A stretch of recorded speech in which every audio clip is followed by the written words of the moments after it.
It's Week 17 of the NFL, and we've got C.D. Lamb. He's over 1,100 yards receiving so far and looking for more. It's the Cowboys and the Pats on Sunday Night Primetime.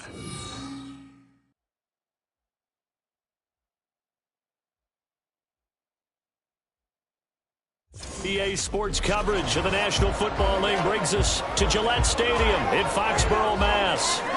Tonight we've got a great Sunday night matchup on tap, as it'll be the Dallas Cowboys taking on the New England Patriots.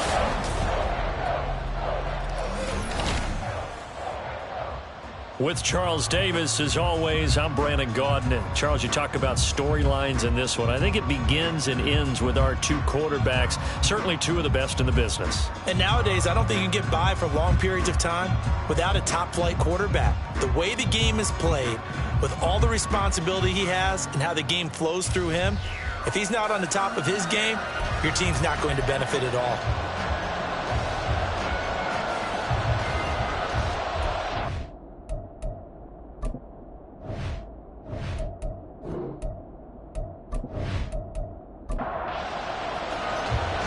The kicker, Brandon Aubrey, is out to get this one started. And we are underway in Foxborough.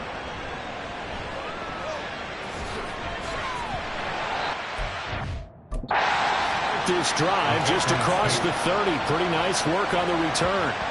So now the Patriots getting set to take over on offense. They will be led out by the 6-foot lefty from Alabama. It's Tua Tagovailoa. Would you say that last week's performance by him, workmanlike in terms of numbers? 1 touchdown, 1 pick, but obviously a loss. Yeah, and that's the bottom line for him. All he cares about is how do we find a way to win the game. Maybe leans on a few other parts of the offense, and hopefully springs a receiver or two free. And they'll get it up just short of the 45 at the 44.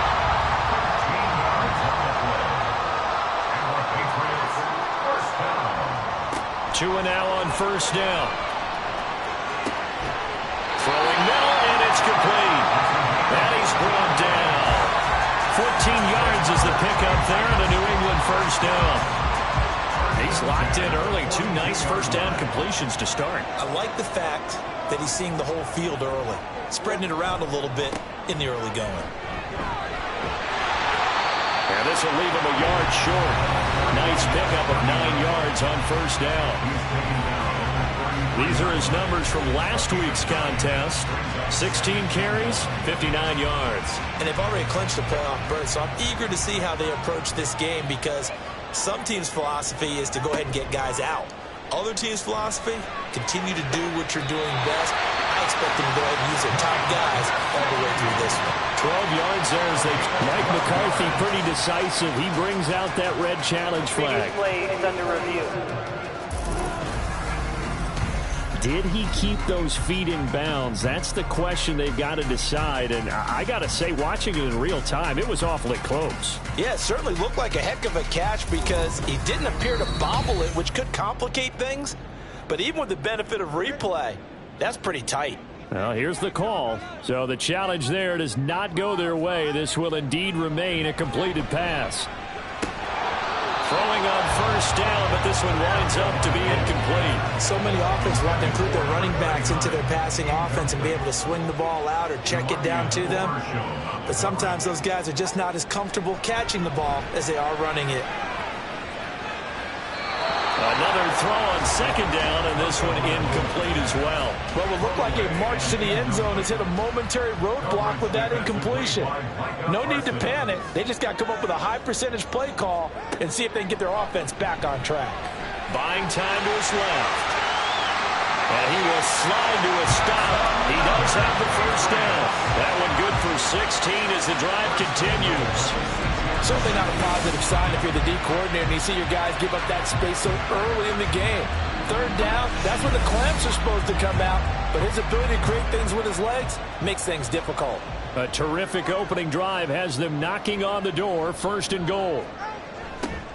Now they'll run it on the toss. And he gets halfway there from the 6 to the 3 on a gain of 3. Here's where we need to see some tenacity from this defense because they've been pushed right down the field on this opening drive. They've got to find some way to push back, and that's a good first step. And they'll run again. And this time he's not going anywhere. In fact, he'll lose yardage back to the 3. That'll be a loss of a yard, and it leads to a third down. This defense is a difficult one to prepare for, one of the best in the league. They'll come at you from all angles, and they did a nice job there stopping him for a loss. In trouble, and he'll go down back at the 12. Call it a loss of 8 there, and it's going to lead to a fourth down. Fourth and goal. Well, it's about how teams are so competitively matched, and you just want to make those plays that give you an advantage. How about right here? The difference between letting them score a touchdown versus holding them to a field goal, that's absolutely huge with the play he just made. And you know he hated taking the loss there on third down.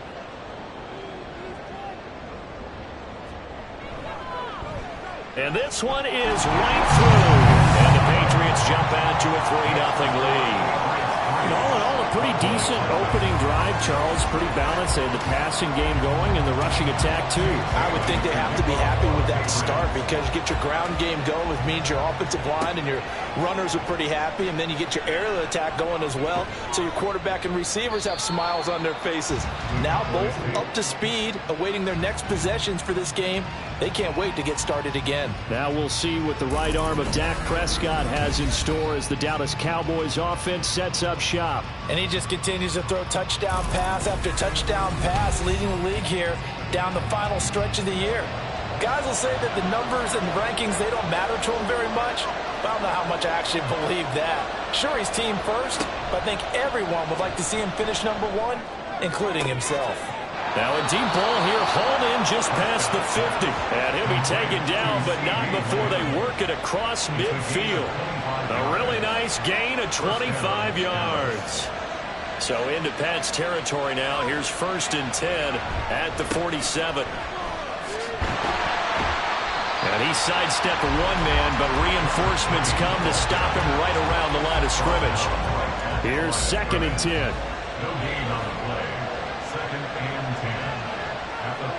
Here's Prescott. Looking left side, and he's got a man. That's Ferguson. And a 5-yard gain gets him to the 42. In search of 4 yards here to pick up the first down. From the shotgun, it's Prescott. Pass taken in by his big tight end. And he will have a Cowboys first down as they're able to get the third down conversion. The Cowboys have 13-2 on the year. And they come in on a pretty good roll here. Winners of 3 straight. And I thought that they played pretty well last week. Their execution, their discipline, their resilience, all on display in that victory. On first down, they'll go to the ground attack. Powerful running. And he's going to get a solid gain of 9 before being brought down. Second and right at a yard. The numbers for him from a week ago. Charles, how do you think he ran the football? I thought he definitely had his moments. I did think that they could have utilized him a little bit better, and I'm definitely going to keep an eye on him to see how they're going to use him this week. Play action now. Prescott. Open man. He's got Jefferson across the formation. And able to get him down, but he does reach the 5. 18 yards there, and it'll be a first and goal. Well, no question, this is exactly how they wanted to start this football game. And nice pass there. Now they're set up beautifully, Charles, to finish this off with a touchdown. Yeah, but they've still got to finish it off, partner, and that means they've got to execute at this. And he is into the end zone, and the touchdown record is now all his. First quarter touchdown run. Remember, this coming on the heels of his NFC Offensive Player of the Week performance that was so great last week. Did you feel the rumble all the way up here in the big booth? bodies up front. Big bodies moving people, and him, of course, charging through those great holes that were created. So off to a great start here. Maybe looking for award number 2, adding to the award that he won last week in the NFC.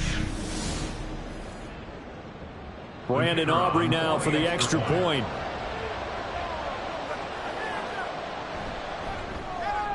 He's got it. They'll see that opening drive field goal and raise it a touchdown, and that makes it 7-3.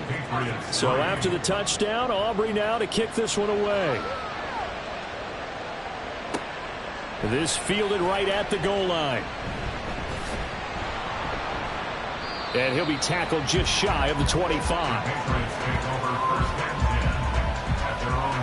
The Patriot offense heading back out as we take a look at the playoff picture in the AFC. And with the final fortnight of games upon us, teams jockeying for position. Some of these games really starting to take enormous importance as they always do this time of year. I like how you use fortnight. I'm impressed. Yeah, I am impressed. That means 2 weeks, if I'm not mistaken, correct? That does. But how about exactly what you're talking about? Going down the stretch, how much importance is placed on these games. Look, everyone talks about every game's important.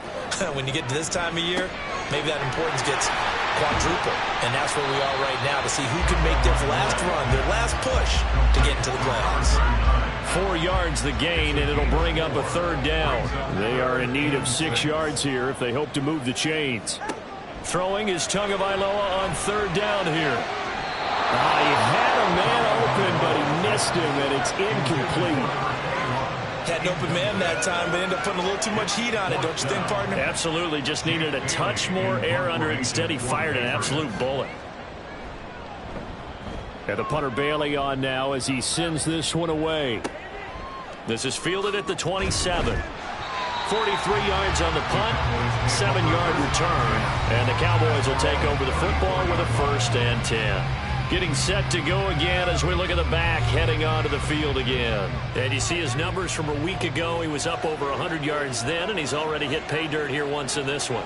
We always talk about quarterbacks and receivers getting into rhythm, right? Really feeling good, finding each other downfield. I think running backs operate the same way. They can hit a good rhythm and a good stride, and he's carrying it over from last week. At the 36-yard line. Here's Prescott. Over the middle, complete. It's Ferguson. That one, a first down pickup of 8. 8-yard pickup. First down, Cowboys. One back in the backfield, he'll get the carry. And he'll manage to pick up about 4. It's second down. Now you look at this Patriots defense.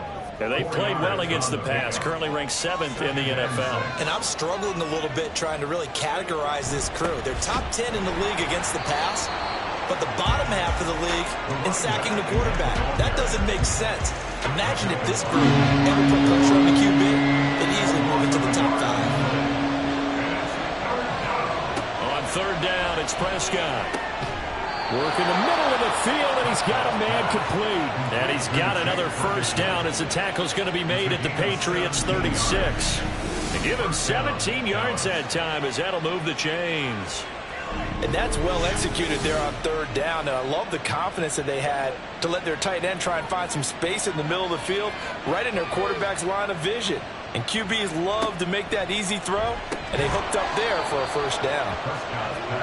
That's a staple of this offense. Drag route to the tight end. Yeah, he's unable to use his size to break off much more yardage after the catch, but still an effective gain nonetheless.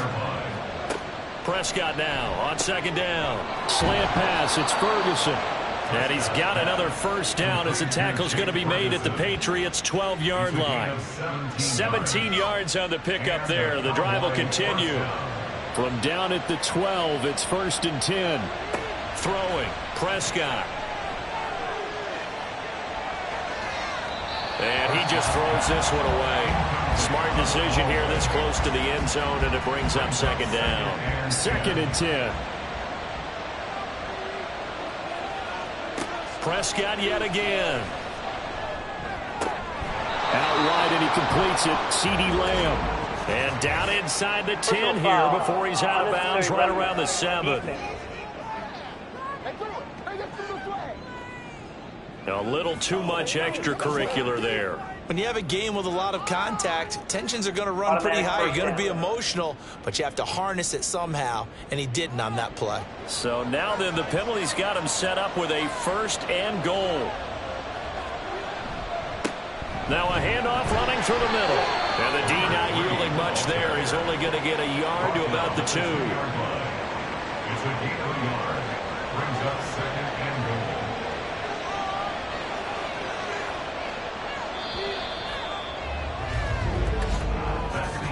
After one, 7-3 the score on EA Sports. Start of the second quarter, and it's the Cowboys in possession. 2nd and goal, and they will try again from the 2-yard line. As they've got it as we resume action. They'll try again. And he will take it in for a Cowboy score. A great play there with his 2nd touchdown here in this first half. And the Cowboys are able to add on to that lead. So his strong first half continues as he finds the end zone here for the 2nd time. And definitely good blocking at the point of attack, and you just have to love watching the way he can create space down near the goal line, and he's able to take it into the end zone.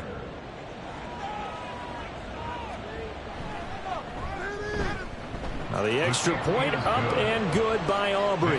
And that pushes the lead up to 11. So after the touchdown, Aubrey now to kick this one away.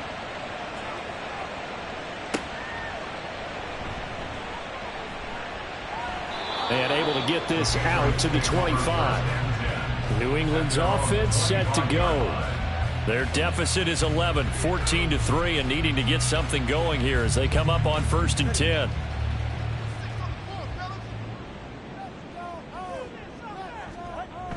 On play action, here's Tua. And this one is incomplete. I think he's got to be careful not to force anything into coverage right there. There weren't really any throwing lanes, but the best part for him, he's got 2nd and 3rd down to fall back on. A 2nd down pass play there, but it's incomplete. A couple of quick incompletions, and now they're just one more away from getting off the field. They've got options now. Could they dial up a blitz here or just drop everyone into coverage to crowd the throwing lanes? And he will go down. A Cowboys sack. A well-designed corner blitz that gets him for a loss of 8 yards. Well, last game he had 2 sacks. Got another one here picked up right where he left off. Brandon, he spent the entire offseason working on new moves, new techniques, trying to add to his arsenal of pass rush moves. Certainly paying dividends in what we've seen so far. Jake Bailey on now to punt here on 4th down. His first punt, 45 yards. This looks good as well. Let's take it inside his own 40. They'll get 9 yards on the return there following a punt of 42. And out will come the offense as they take over. The Dallas offense back out onto the field. Well, this offense looks like they have a little extra pep in their step as they take the field here for drive number 3, because remember, Charles, drives 1 and 2 both ended in the end zone. Yeah, and right now they've just got to be careful not to lean into overconfidence, because every drive has a life of its own. So I like the way that they've started, the way that they're going about doing things right now. They've got a chance for that 3rd consecutive touchdown, and that would be a crushing blow to the defense. A throw over the middle taken in, and he's able to get this one down to the 40-yard line. It's his first catch, and it'll be good for 15 and a first down.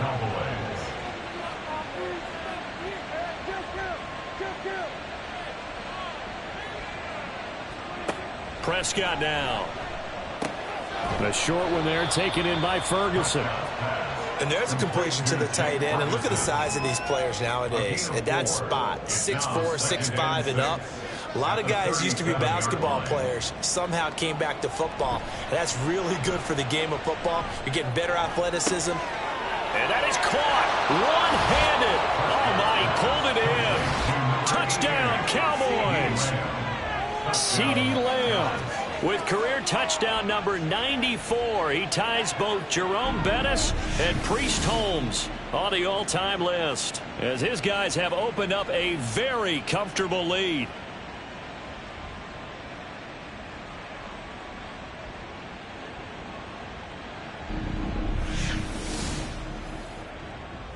Aubrey now for the PAT.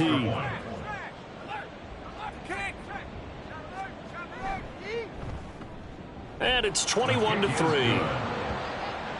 So that drive, 4 plays. And it's finished off by the touchdown from CeeDee Lamb.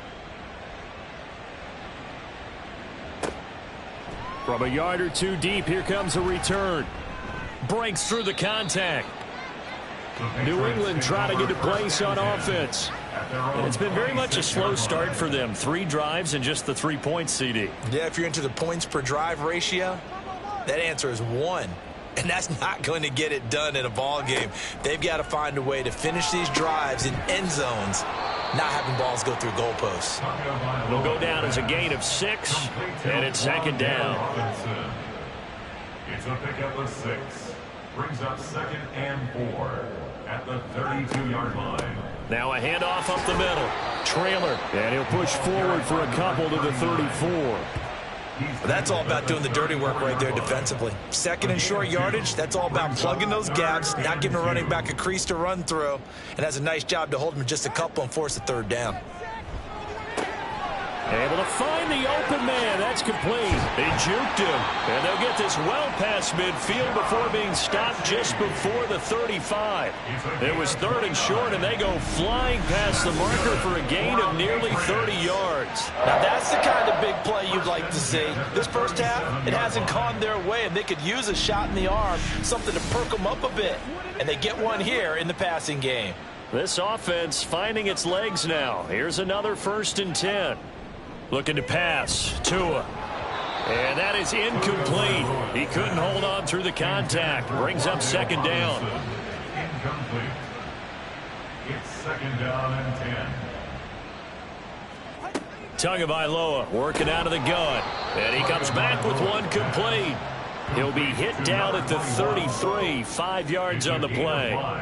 The offense on 3rd down tonight, 2 for 5 to this point. This will be 3rd and 5. And Tua going to slide to a halt, but he will have the 1st down. The drive stays alive, a 3rd down gain of 8.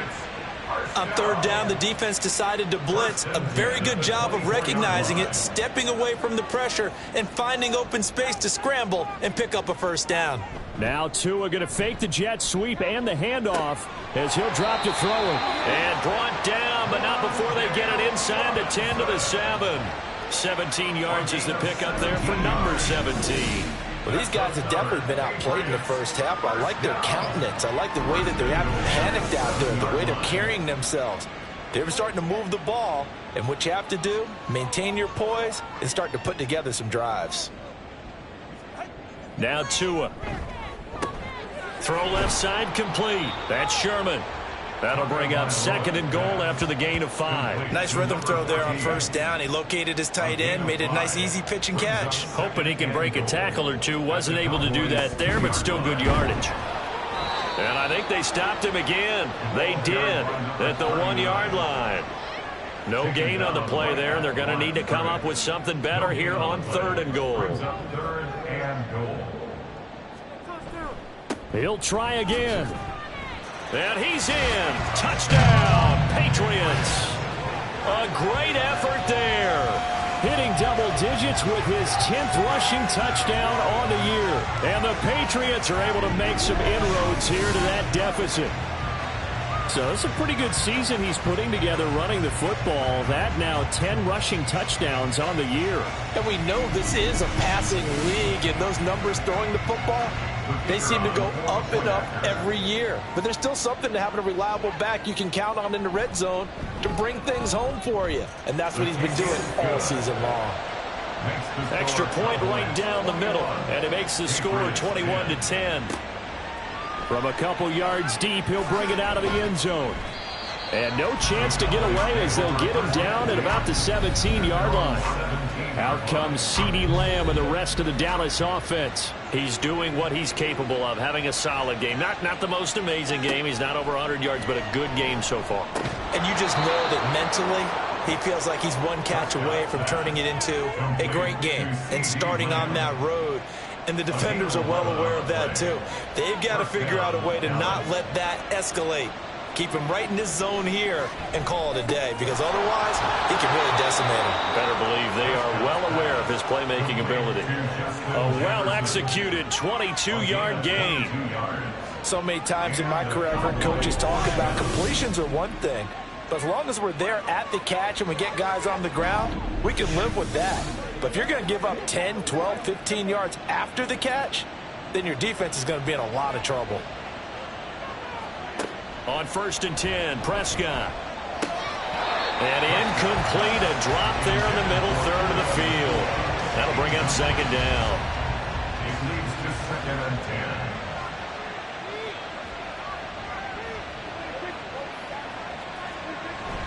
10. Off the play fake, Prescott. And his throw here is incomplete.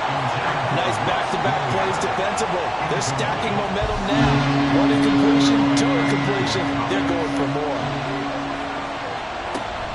Prescott off play action. Through the middle of the field. Oh, an absolutely filthy joke. He's got some space now. And down to the 16-yard line. A very nice pickup of 33 yards. Well, as my dad would say sometimes, I'm just scratching my head here trying to figure out what was going on there defensively. How did you lose him in the middle of the field? If you're going to lose a receiver, make sure it's someone on the short side of things, not deep downfield, that can hurt your defense. From the red zone now, Prescott. He finds his man complete. That's Ferguson. It'll go as a gain of 4, and that's going to bring up 2nd down. 2nd and 6 at the Patriots 12-yard line. Looking to throw, Prescott. To the end zone, but it's incomplete. I see the surprise in your face there, partner. That is a rare incompletion from him. He's been on point this entire game. He has percentage completion-wise way up, not that time. Prescott from the gun. He's got his target. That's complete. And the Cowboys are going to have 1st and goal as they try to finish off this drive with 6 points. This offense continues to be a hot knife through butter. 3 drives, 3 scores, and knocking on the door again on drive number 4. They'll try to run this one in. And he will fight his way into the end zone for a Cowboy touchdown. A great play there. On his way to a monster game. 3 first-half touchdowns. As his guys are able to push that lead out a bit further. Well, they move the ball down the field through the air, Charles, and then finally they get the running game involved, and it works to perfection. Touchdown. And, partner, I kept waiting for that running game to come into play, and actually saved it until the very end. Touchdown goes on his stat sheet, but you and I both know, and he knows as well, his teammates airing it out made this a successful drive. Aubrey good with a PAT. And the lead is up to 18 now. So after the touchdown, Aubrey now to kick this one away.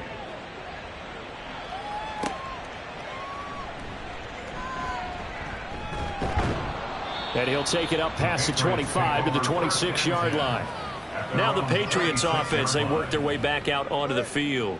A strong showing their last time out. They scored the touchdown, but Charles, they look up and they're still down double digits, so you feel like just to keep pace, this drive probably needs to end in the end zone as well. Yeah, and I think the best move for them is to not worry about how far they are down on the scoreboard, but to just remember the last drive and how it ended. Go ahead and try and repeat that. Then you can look at the scoreboard and see where this game is.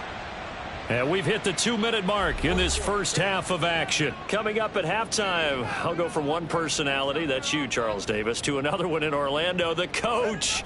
He'll have stats and scores from around the NFL. You and Jonathan Coachman both. And that's caught inside the 30. And he is out of bounds, but not before he's inside the 30.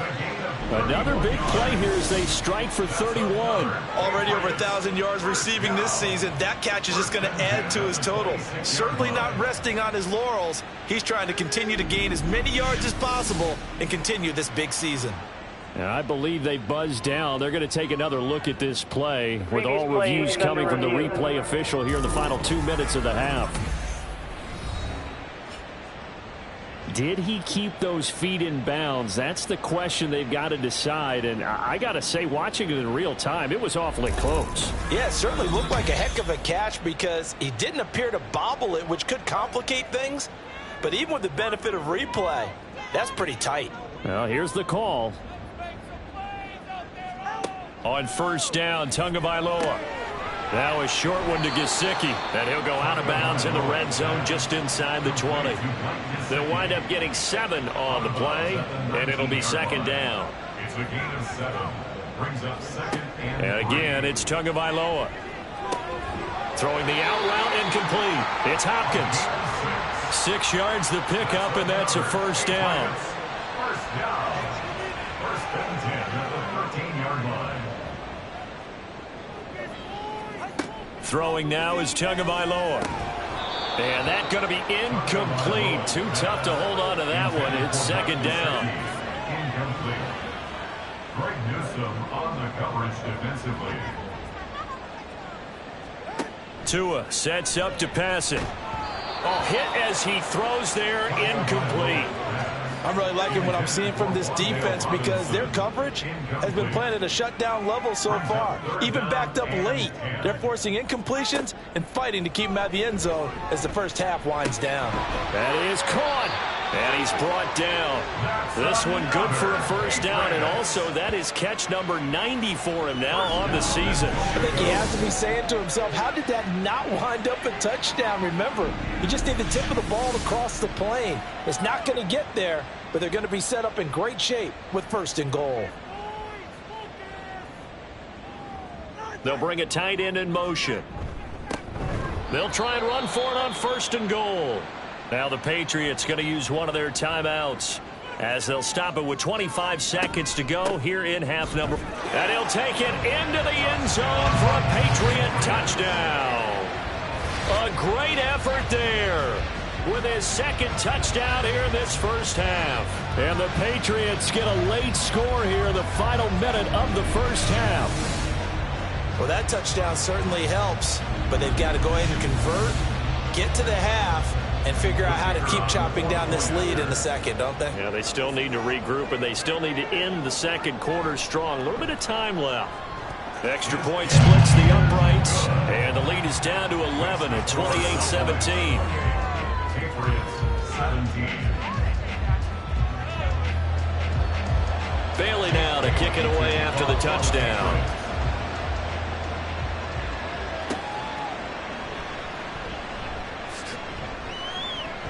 And he'll take it a yard or so past the 20, call it the 21.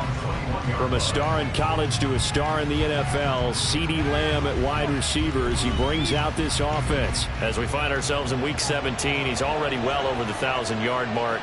So there's no pressure there. We'll just see where this final tally ends. And I love what you just talked about there. There's no pressure. There's pride, right? So the higher he can take that number and rank with his peers, once everyone wants to be number one, he wants to post that number like a good golfer, right? Post the best score and go to the clubhouse and kick back and see if anyone can match it. Well, and he's the go-to guy here out wide. We'll see what they can do with him in this game. Defensively, they have a big challenge on their hands. Okay, Brandon, thanks very much. Welcome in, everyone, to our EA Sports Halftime Report. Let's get you caught up on what's going on around the NFL. We'll begin our tour out at Nissan Stadium in Nashville, where it was definitely a game with some intrigue, as you can see by the scoreline. Tajay Spears, 2 touchdown runs to lead the way. From there, we head down south to Tampa to check on the Bucs at home at Raymond James Stadium. And they were winners in that one as they take care of the visiting Chicago Bears. Rashad White, a touchdown run in the victory. And finally, on Monday Night Football, they've got a good one lined up between the Houston Texans and the Jacksonville Jaguars.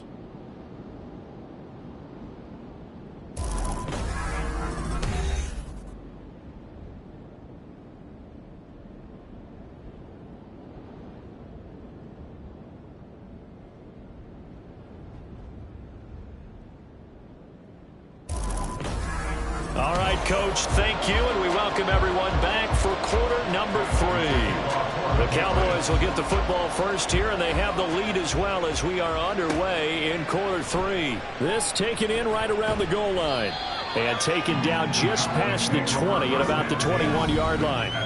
Out comes CeeDee Lamb and the rest of the Dallas offense. And I know that they've double-teamed him a couple times, but not a ton. Whatever they're doing isn't working. He's up over 100 yards. We'll see how they adjust. And when they do that, they weaken their defense in other places as well. And how many times have we done games where we've seen a guy have a big game like this, but it's usually not by himself, is it? Usually it opens it up for other people to have big games as well. Here's 2nd and 7. And they'll give him another shot here on the ground. And a nice run past the 30-yard line there. 43 yards for him on the ground now, and 3 touchdowns to go along with it.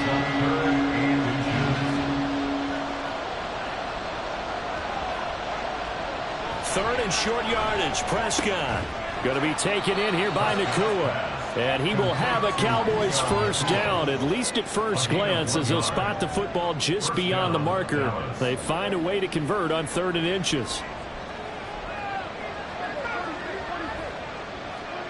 Now Prescott. And his throw is going to be incomplete. As a defensive back, you have some weapons at your disposal that we don't often talk about. And you can read the receiver's eyes, you can read his hands, and you know that the arrival of the ball is imminent, and that allows you to make a play on it and oftentimes knock it away. And past the 40 before he's out of bounds. 11 yards and a Cowboy first down. A lot of running backs, a little bit of a disadvantage when you start talking MVP. Might not be the case this year. You think he's got a shot, don't you? I do. I think he's got more than a shot, but what he's going to need here down the stretch this late in the season, he needs that big closing game, that game that we're all going to reflect on and go, oh my goodness, did he put up a number, let's say 200 plus? And that's good for a gain of 6, and that will bring up 2nd down. At their 48-yard line. Prescott. He's going to get this one out to his fullback. And down he goes at the 49, a 3-yard pickup. And that's often a surprise for the defensive guys when they see the big fella slide out of the backfield and catch the ball. Not something they usually go over in practice very often. And they'll try and run the option to pick it up. And some solid footwork there as he'll take this down to about the 38. A really nice effort that time. 12 yards on the keeper, picking up the first. Well, he is certainly dangerous when he spots a lane, and he keeps it himself there. Worked out well. And how about the moving parts on a play like this? You know you have to practice it over and over because it's almost like a ballet that has to be choreographed. But how about once he made the decision to go, he committed to it and went. Let's face it, most teams are going to defend the running back much more than the quarterback on that type of a play. From the shotgun, it's Prescott. Out of his hands quickly to CeeDee Lamb. And this will go as a gain of 7 as he gets it to the 30-yard line. 2 yards still to go. 3rd down now. from the gun. They'll try to run it. And he will be very close to a first down, but I see the closed fist of the referee, and that means fourth down. I bet they thought they had picked that one up because it was a 3rd and 2 call, and they got awfully close. Now we're at 4th and inches. I wonder if they think they're feeling lucky here and maybe want to go pick it up.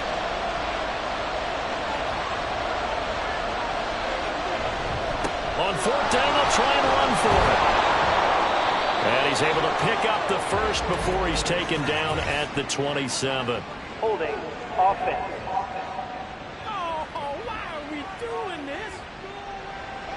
Yeah, so they get that one, Charles, on the right tackle. Yeah, oftentimes in that spot, you're trying to work against a defender, trying to set the edge in the running game, and you're trying to drive around and get your body twisted so that he can't get there. Sometimes your hands get too involved. So after 4 touchdowns in the game for this offense, this time they're forced into taking the 3. But you did mention 4 touchdowns, right? So 4 out of 5, not too bad. I think that's a pretty good record for them. And he takes this near the 25, just a little pass there, call it the 26. So here are the Patriots now. They get ready for their first possession of half number 2. And their deficit a little wider now than it was at halftime following the field goal a moment ago. But the goal is still the same because you know they want to come out, establish a rhythm in the second half, and get going. Make no mistake about it, though. Kicking field goals, not in their game plan. They need to get the ball in the end zone. 2 yards on the pickup. It's 2nd and 8 at the 28-yard line. Here's Tagovailoa to throw. Throws to his man on the out route. It's complete. That's Robinson. They call his number again. It's his 6th catch and a first down. That's good for the Patriots. First down. 1st and 10 at the 41. Here's Tua.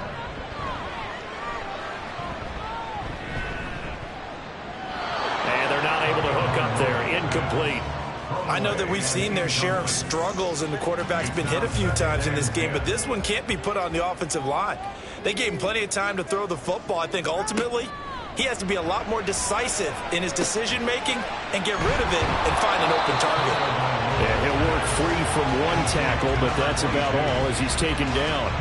This offense in desperate need of a conversion as they come up on 3rd down. Going to the air, Tagovailoa. And that's going to be too high, out of bounds and incomplete. Looks like another empty possession offensively, and you're at that point in the game where you can't afford too many more of these. So this is going to require some heavy thinking on the sideline to figure out what they can do to crack this defense. And he'll get this away into the icy winter air.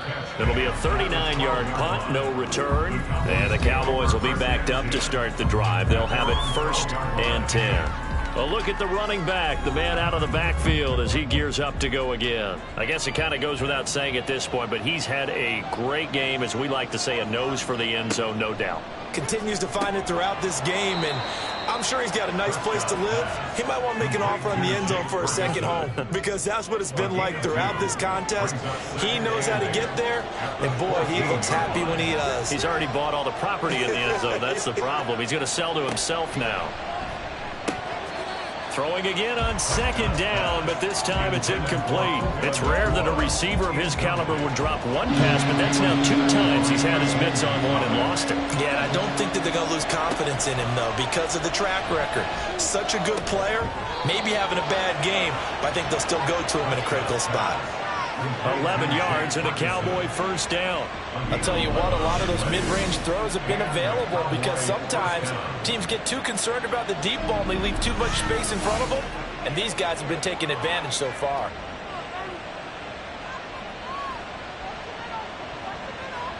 Prescott yet again. Pass complete there to Nakua. And they get him down, but not before he takes it across the 40-yard line. 17 more yards on that one as they keep the drive rolling. 2 first downs have them up to the 41 now for 1st and 10. Prescott now. Throwing left side here, and it's complete. 2 yards on the pickup there, and that'll make it 2nd down. 43-yard line. 2 yards on the pickup. It's 2nd and 8. throwing. Prescott. And a quick throw here. That's complete. That'll go for a gain of 7. And that'll leave them with a 3rd and 2. They'll come to the line needing only 2 yards to gain the first here.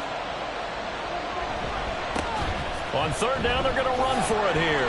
And a nice move will yield nothing as he's stopped behind the line. That'll make it 4th down after a loss of 1. I like the strategy. Extra tight ends, extra beef. They want to run the football, but that means they probably want to run it inside. If you get strung out on the perimeter, you're in peril. Yeah, we saw the result, negative yardage. Here's Ryan Stonehouse now. And the way this offense has moved the ball, he hasn't been needed till here in the 3rd. And well done here. That one will kick out of bounds at about the 8-yard line. So the Patriots coming out now.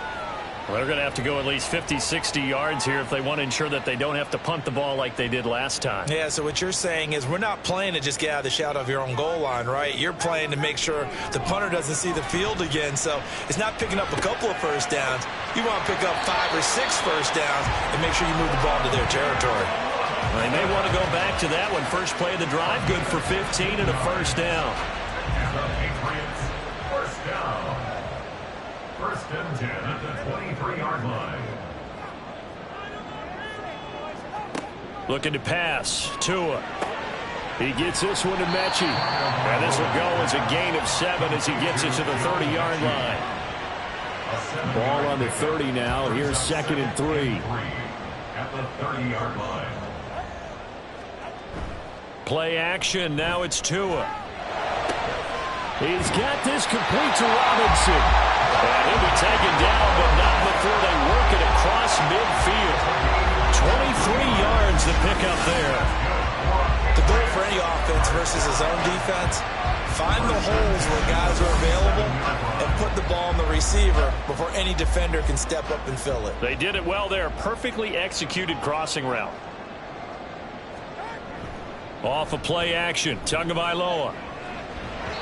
Now a quick throw there, but it's going to be incomplete. And not a common sight, at least on this drive. A momentary setback, though, for this passing game that has been moving well this series. Good thing for them, though. Still 2 more downs to connect and try and pick up another first down.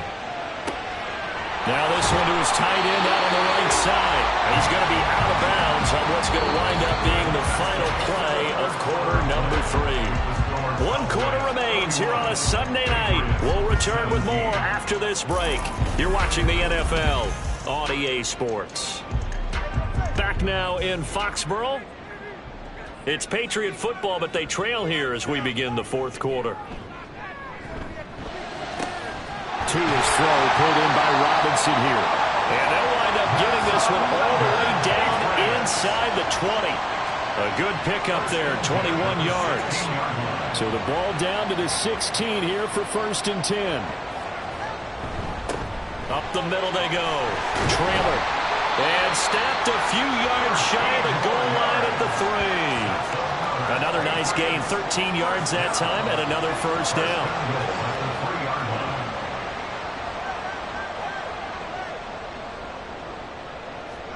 Tua going to throw. And this is going to be intercepted. Chauncey Gardner-Johnson with a pick. And the Cowboys are going to take possession here. It's a touchback, and they'll take over at the 20-yard line. Well, field goals probably aren't going to cut it at this point. This was touchdown or bust, and unfortunately for them, it turned out to be bust. Yeah, they're feeling like they've got to force the issue here. Maybe take some chances they wouldn't have earlier in the game. But give credit to this defense. They've really stood tall throughout, and they come up with the interception in the end zone. Following the interception, here's Prescott. That is incomplete. That's some good closing speed there defensively because that looked open for a minute. But that's great work with the ball in the air. Never gave up, converged on his man, and broke the play up. Left side to Lamb. He's got room past the 30, and he takes us beyond the 35 before going out of bounds. 8th catch for him now. He's been a big factor, and it's a first down. First down, Cowboys.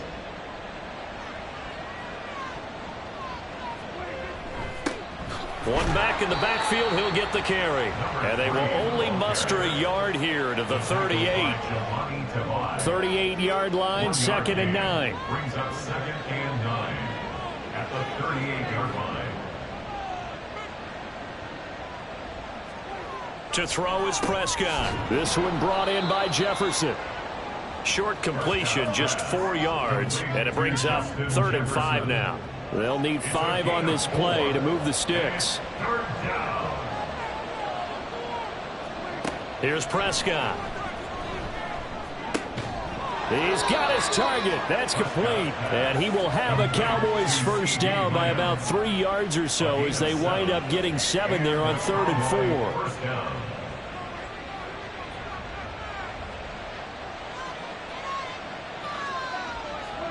Prescott now from the 50. On the move past the 40. And finally taken down at the 35-yard line. A good-looking drive for the Cowboys so far. It's a first down. These guys are running offense like you drive. The pedal is down. Stomp down. How about that? Back-to-back completions. They are rolling. So much for being conservative and running that football.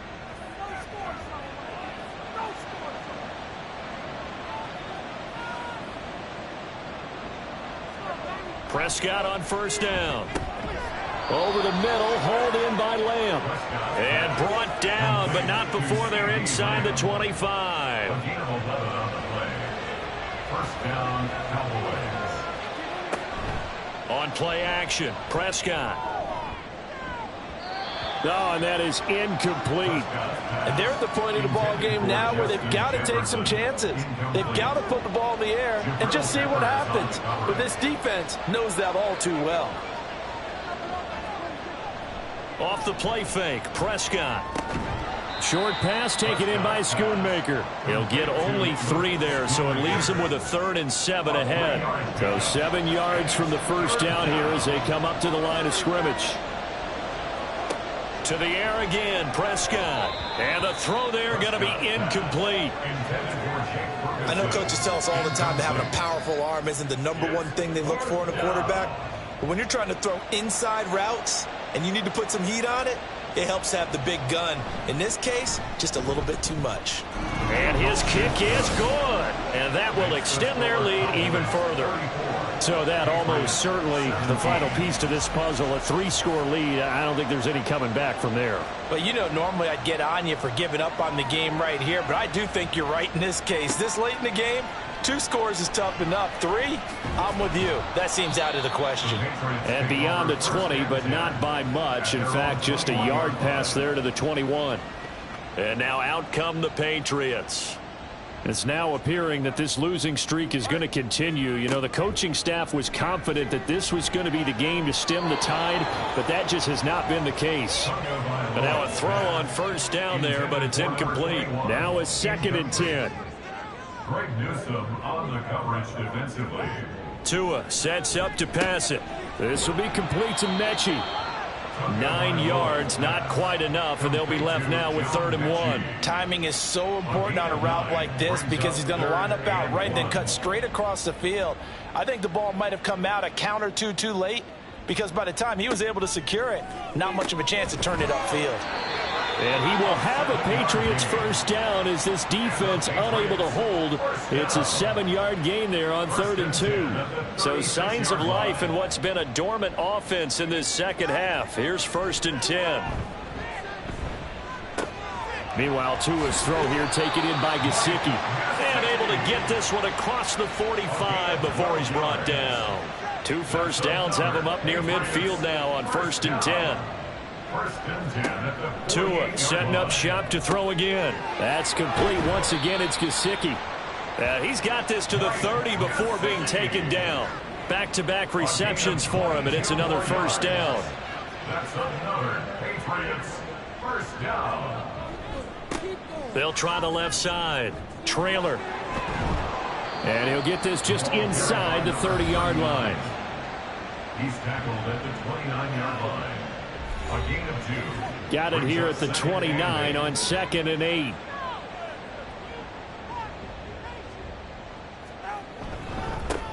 They'll keep it on the ground. Trailer. And he'll take this down just shy of the 25-yard line. The offense on third down tonight, they're hitting at 60%, 6 out of 10 thus far. This will be 3rd and 6. Now a handoff up the middle.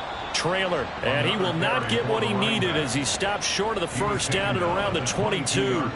It's a pickup of 4, but they're still a yard short here with 4th down forthcoming. Not too many offenses want to turn down long drives, but when you're down what they are, they've got to pay it off with some points. All right, they're going to try and keep hope alive here on 4th down. They're going for it. He's going to get that to his running back out of the backfield. And he is going to pick up a Patriots first down. It'll wind up being a gain of 5 there on 4th and 2. Escaping the pressure right. And he'll protect himself at the end here as he winds up getting pretty decent yardage. 2nd and 3 from the 9. From the gun, it's Tua. Over the middle into traffic, and that's complete. And the Patriots are looking at 1st and goal as he's tackled all the way down at the 2-yard line. Throwing now is Tagovailoa. Well, the trials and tribulations of being a quarterback in this league, it's tough. It's got to be wearing on him out there. Well, he has been sacked a number of times. He had an interception, so I'm going to give him a skosh of credit for hanging in there and trying to make something happen, despite the amount of pressure he's been under. Now he's over the line and into the end zone for a Patriot score. It's the fullback. His first touchdown on the year. And the Pats have got it back to a 2-score game here in the 4th. So a little bit of a letdown there defensively. I mean, look, you're still 2 scores to the good, CD, but things may be a little more uncomfortable than they had hoped. Yeah, if you'd kept him out of the end zone there, this game's over. You've locked the door on him. Instead, it's still open a little bit, and they've got a puncher's chance. Point after, right down the middle. And the lead is trimmed down to 10. And the Cowboys are able to recover. The 4th quarter, they felt like they needed the football back. Unfortunately, they couldn't get it. And I know we brought analytics into the game, and someone has said here that the data says that when a team's expecting an onside kick, 80% of the time, the team expecting it, they do actually recover the ball, which is what we saw here. I just wonder if that number is much more of a anecdotal type of a number. Kind of like when the coaches tell us, well, when you score on special teams, 93% of the time you win the game. I'm still waiting to see that number is empirical. They'll try and run some clock here as they keep it on the ground. And he edges forward, but only gets a pair of yards out of it. It's 2nd down. Coming up to the line, and they will need to run another play here before the 2-minute warning. At the 37-yard line. And they'll keep leaning on the running game. Back to the ground. And he'll get 3 down at the 34-yard line. Now, this is a big 3rd down, and you'd have to think we'd see a timeout right away if they can't stop him here. Down under 2 minutes to go in this football game. So the Cowboys in possession of the football here as we get you reset. They've got a 3rd down now as they look for one more first down to help salt this one away. And this won't do it. He needed 6. He only got halfway there. And now right out of the 2-minute break, we'll get a timeout used defensively with 1:56 to go. And this one looks good. It is good. Right down the pipe, and that will extend their lead even further.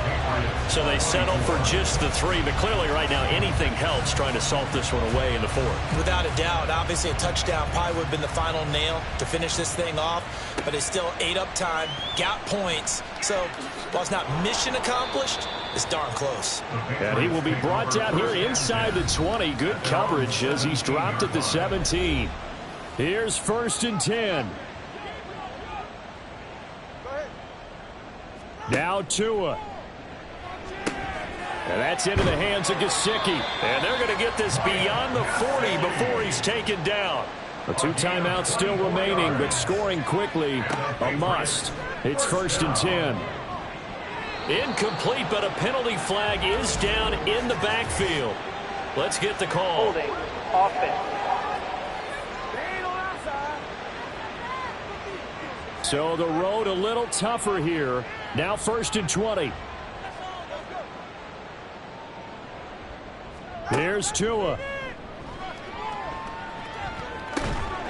And this will be incomplete. physical play on the football there, and it's second down. Forced to the ground and incomplete. He was covered by Jair Alexander. Tua.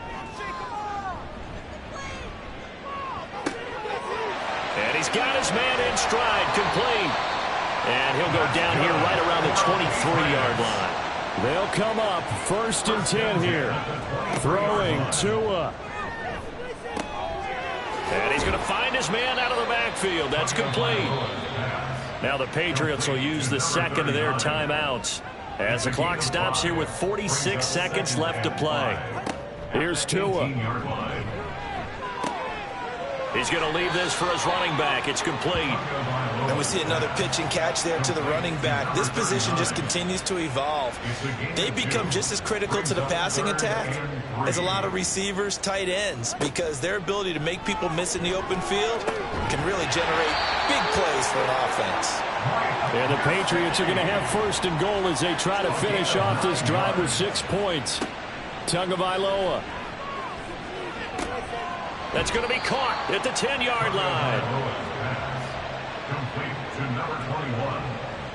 A loss of 2 brings up 2nd and goal. Here now, 2nd and goal.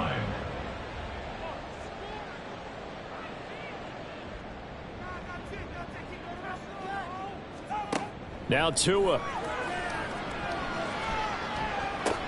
This is caught. The Patriots will take their 3rd and final timeout as they stop it with 14 seconds to go in the game. Tua. And it's caught. He's got it for a late touchdown. But probably a little too late. It would take a miracle of epic proportions if they're going to pull this one off. Coming from where they were, they knew this was going to be tough, but they got the touchdown. Now they need the miracle, the onside kick and a little extra. Yeah, and you have to get the onside kick and not have the ball bounce around a lot and eat up time. You want to be able to grab it, possess it, and get your offense out there for what you just termed a miracle last chance. Extra point right down the middle. And now things get a bit more interesting here in this 4th quarter. So looking at this situation, you should have time for the onside kick and then at least one play. And this is going to be recovered by the hands team. And that should just about put a capper on this one. They had to go for it with no timeouts remaining, though now this one's as good as over. They gave it an effort. They tried their best, did everything they could to try and get the ball on the onside kick. You're exactly right. They had to try it. It was their only option. And now this game is done. Just take it, kneel, and call it a day.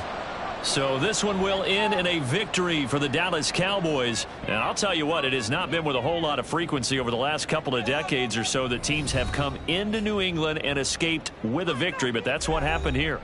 It almost doesn't feel real, does it? We've seen it so few times. That actually happened, right? We saw it. They came out of there with a win. And on the other side, in that locker room, you know what they're saying? We didn't really lose. Time just ran out on us. That's the attitude they have because they don't see it happen very often, not even sure how to handle it. And you see some stunned faces heading for the exits here in New England. So for the Cowboys, they improved to 14-2 with still 1 game left to be played in this regular season. So for our entire crew, alongside Charles Davis, I'm Brandon Gaudin. Thanks for watching, everybody. We'll see you next time.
It's Week 17 of the NFL, and we've got the Chargers' sure-handed tight end.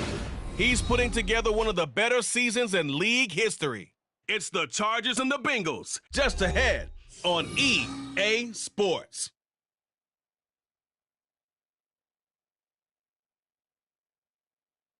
EA Sports coverage of the National Football League takes us to the banks of the Ohio River and Paycor Stadium in the Queen City of Cincinnati. Today, Week 17 is upon us, and we've got a good one in store here, as it'll be the LA Chargers taking on the Cincinnati Bengals. With Charles Davis, as always, I'm Brandon Gaudin. And Charles, you talk about storylines in this one. I think it begins and ends with our two quarterbacks, certainly two of the best in the business. And nowadays, I don't think you get by for long periods of time without a top-flight quarterback. The way the game is played, with all the responsibility he has and how the game flows through him, if he's not on the top of his game, your team's not going to benefit at all.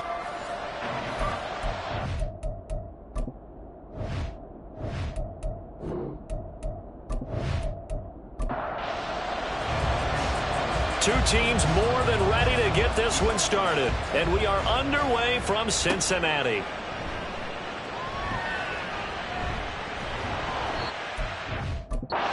It's out past the 20 to the 24. Here come the Bengals now to take over. And leading them out is their fifth-year quarterback. It was fun getting ready for this game, wasn't it? Because normally we talk to the coaches and the players. I think you and I asked to talk to the trainer to see how his arm is going to be. A lot of ice after last week. After last week's game, boy, what a performance that was. And you know who else is having fun? Receivers. Because they get a chance to do what they do best, which is go out and catch the ball. Yeah, and that last week effort, he threw for well over 400 yards. And how about the quick feet there as he made a man miss on his way to a solid gain of 7. These are his numbers from last week's contest. 19 carries, 113 yards, and a score. And they've already clinched a playoff berth, so I'm eager to see how they approach this game because some teams' philosophy is to go ahead and get guys out. Other teams' philosophy, continue to do what you're doing best. I expect them to go ahead and use their top guys all the way through this one. Line of scrimmage, the 37 on 1st and 10. 1st and 10 at the 37-yard line. They'll run it again with Barkley. And he's dropped right at the 40.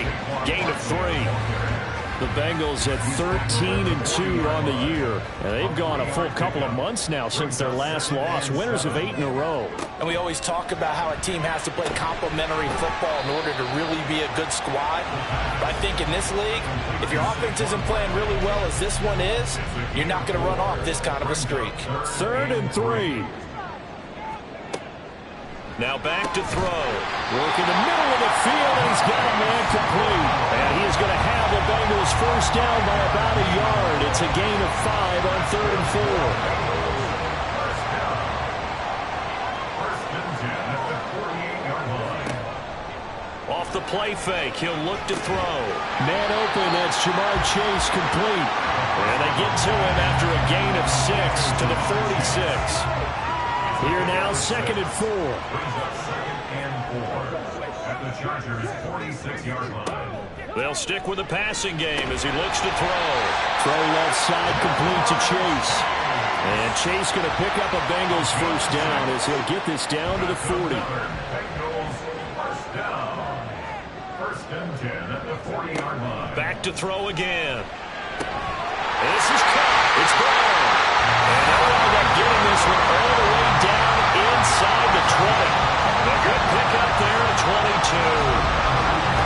And he remains perfect on this opening drive. Charles now 5 of 5 and another first down to work with. He's like one of those great shooters in basketball that has his rhythm, has his confidence, and he doesn't think anything is going to miss right now. As far as he's concerned, he's going to be perfect the entire game, and who's to say that it won't happen the way he's throwing it right now.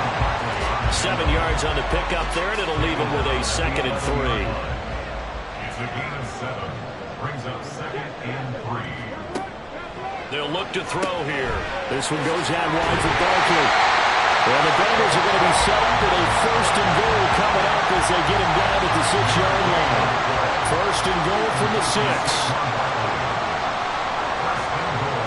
He'll look to throw.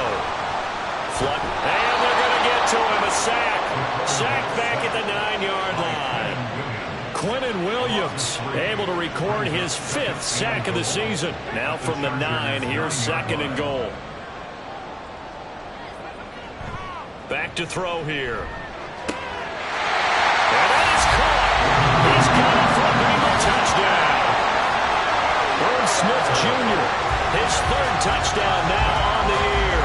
And the Bengals get the upper hand as they're on the board first here this afternoon.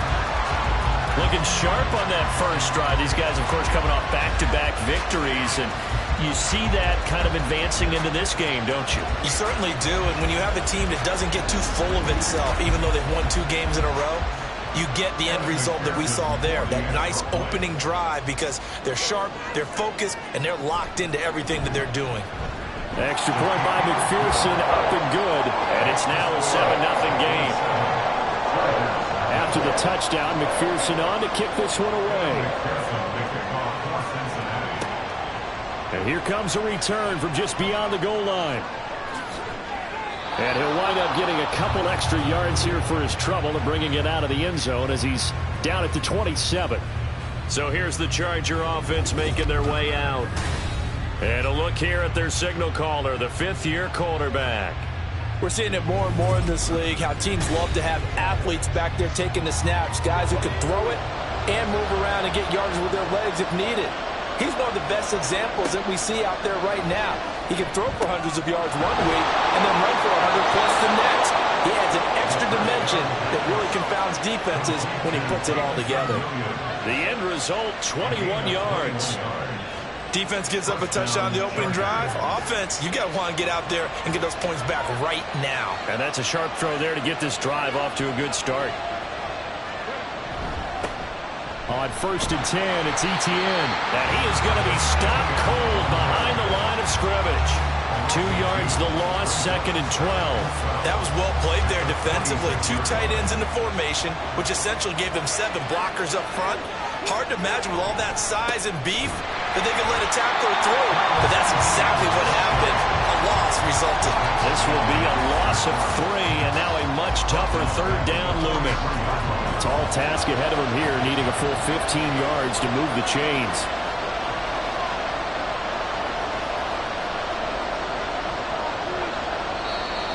Now some movement before the snap. And we'll hear from our referee for the first time this afternoon. Rashawn Slater, first-round pick in 2021, guilty there.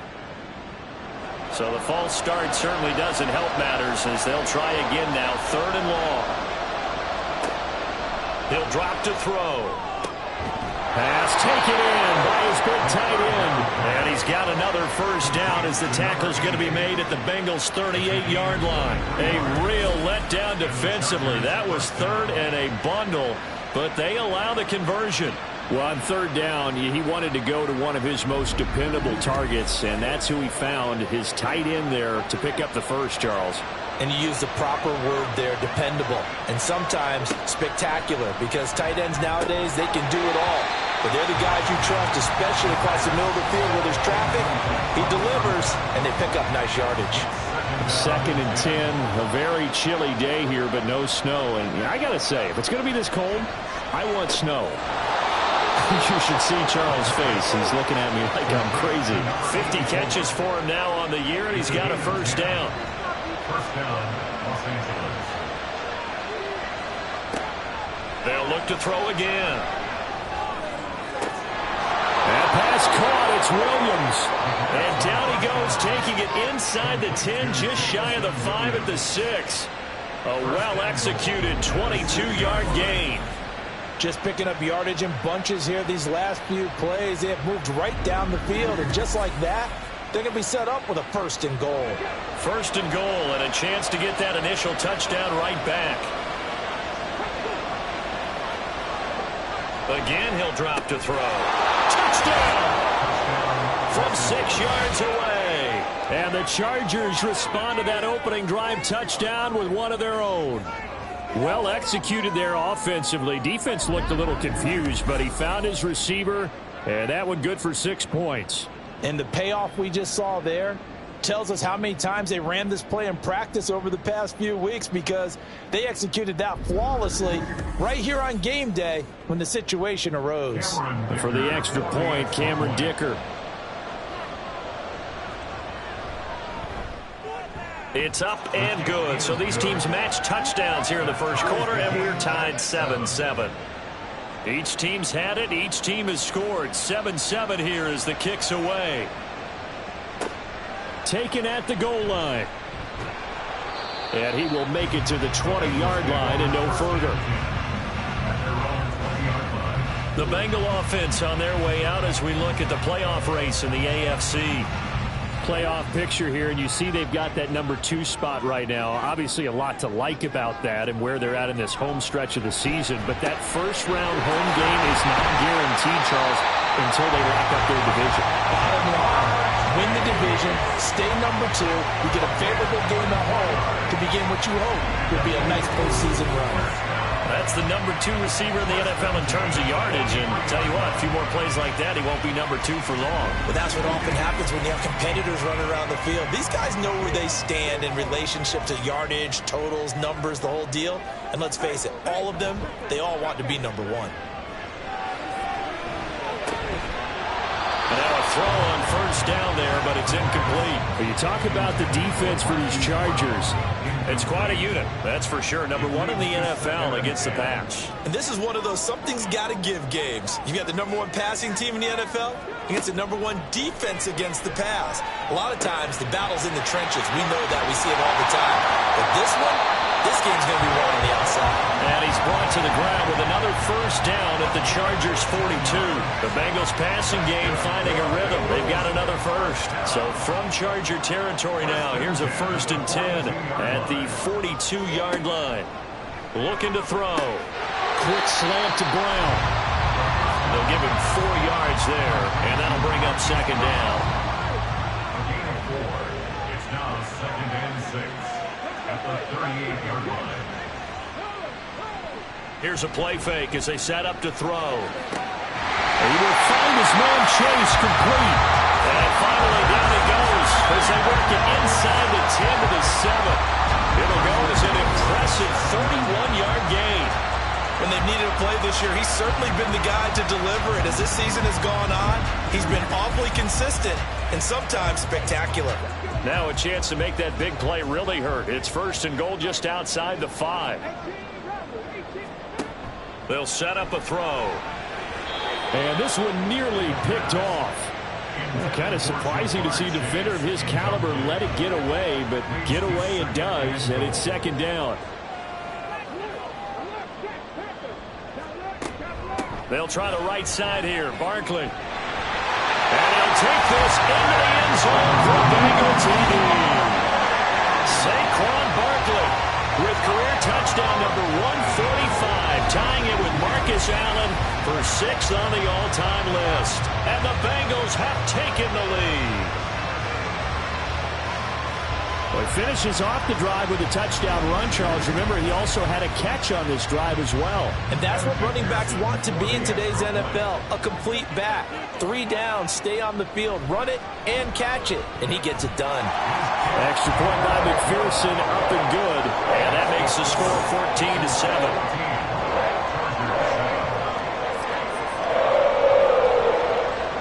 After the touchdown, McPherson on to kick this one away. From a yard or 2 deep, here comes a return. And ultimately, he stopped right where he would have been if he had simply gone down to a knee at the 25. The Chargers get set to go here for their 2nd drive. And, Charles, no 2 ways around it. Anytime you get the current number 1 and number 2 seeds in the AFC playing each other this late in a season, it's a big game. It is definitely a big game, and not just for seeding and placement and such, but for trying to establish yourself as the team to beat. You want everyone else in the league to look at you and say, boy, it's going to be tough to knock those guys off. A big hitter to start the drive has him up near midfield here for 1st and 10. A shotgun snap and a give to ETN. And across midfield he goes and into Bengal territory. The numbers on the ground for ETN last week. Very, very strong. Well over 100 yards. He should get the ball early and often here, too. I mean, when you're riding the performance of last week into this game, his confidence level has to be off the charts. Go ahead and keep feeding him. On play action, they'll throw. And that's going to be knocked away and incomplete. And when the time has expired on the 1st quarter. Through 1 quarter, 14-7 our score. Charger football to start quarter number 2. They tried to throw on 2nd down, unsuccessful. Now it's 3rd and 1. They're going to look to throw. Able to find the open man. That's complete. And he's got another 1st down as the tackle's going to be made at the Bengals 30. Defense was expecting run, and they're dealt a pass of over 15 yards. We often hear the phrase sure-handed tight ends, and he certainly fits into that category. Plus, he's got a quarterback who knows to look his way when they need a big pickup. And on this play, he finds him for the 1st down. So 1st and 10 now from the 30.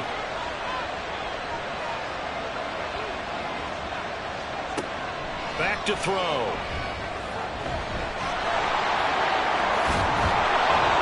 And they'll work it inside the 15-yard line before it's all said and done. A nice job there on the escape and scramble. A 1st down, a 16-yard gain.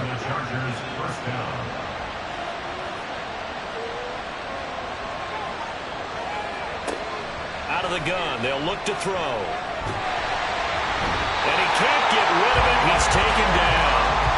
Multiple players combined for their team's first sack of the game. We've seen how this quarterback can beat you with his legs. Saw it earlier on this drive, as a matter of fact. But that time, they had him covered. They really gave him no place to escape because oftentimes they're able to find a crack, a sliver, anything that can get them upfield. On that occasion, nothing open at all, and they swarmed him. On 3rd down, here's Etienne. And they're going to drop him well shy of the 1st as he can only make it to the 11.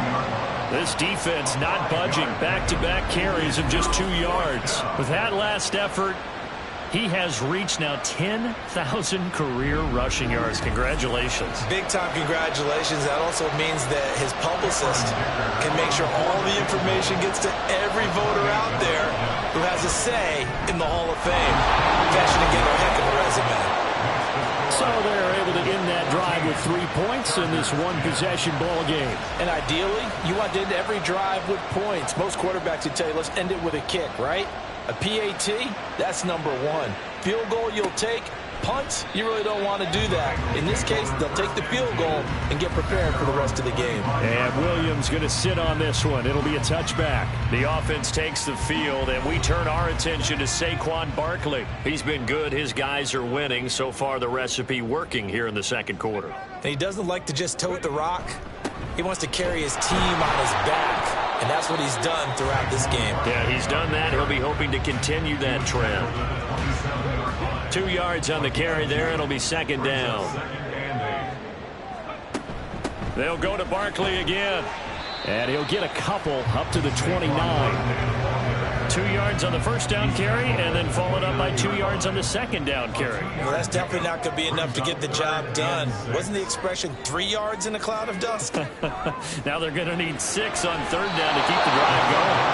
Now throwing on 3rd down there, but he cannot connect. That could be the stop this defense needed to get them back on track. They've been pretty well dissected by the offense here in the 1st half.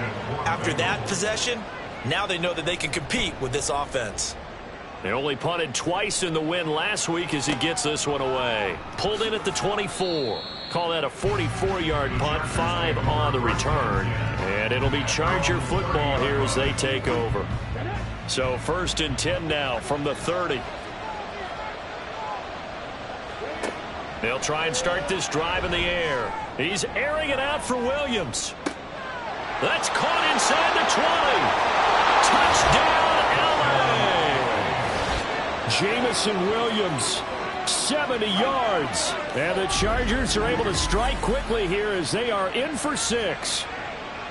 As a former DB, you might not like to see that, but from a wide receiver's perspective, those are the plays they dream of. Correct on both counts, all right? Because once he took off, I mean, let's face it, that should have been done in Big Sky Country. Aren't any speed limits out there?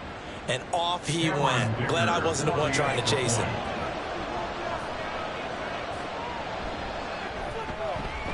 Extra point up and good by Dicker. And it's now 17-14. They certainly made quick work of that, ultra quick work. One of the fastest drives you'll ever see, just one play resulting in the touchdown. And in hindsight, probably should have taken a knee as he only gets this out to the 16-yard line.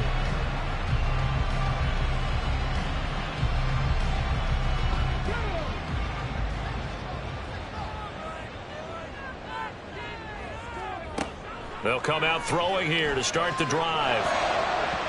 And his throw's going to be incomplete.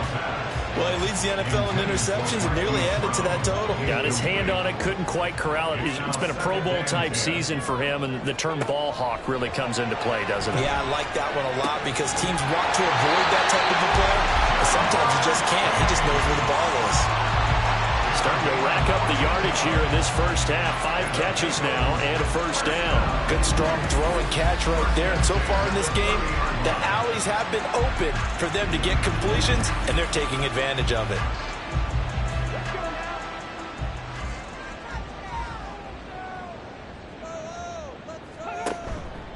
They go play action here on first down. Another one into the hands of Jamar Chase. And he'll be taken down, but not before they work it across midfield. Back-to-back receptions for him, and it's another first down. First and 10 at the 46-yard line. Now back to throw.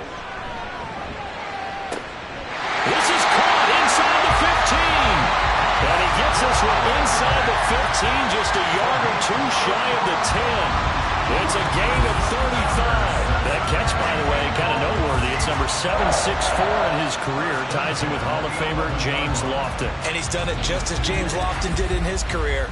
Smooth. So how about this for field position after the big play? Inside the 15 now as they come up on first and 10. They'll drop to throw. And he'll get this underneath, dropping it off for Barkley. And he's going to be brought down just shy of the 5 at the 6. Now 2nd and 5. Snap will come from the 6. At the 6-yard line. They'll stick with the passing game as he looks to throw. And he's dropped just before the line to gain. 4-yard pickup leaves him with 3rd and 1. This will be play number 7 on the drive. 3rd and a yard. Back to throw again. And he's got it. Touchdown, Bengals. David Njoku. A 2-yard touchdown grab. And the Bengals have retaken the lead. There was no going through the progressions on that touchdown pass. Yeah, nor was it necessary. His receiver won that route early, presented himself. No reason to wait. Go ahead and put it on him and score a touchdown.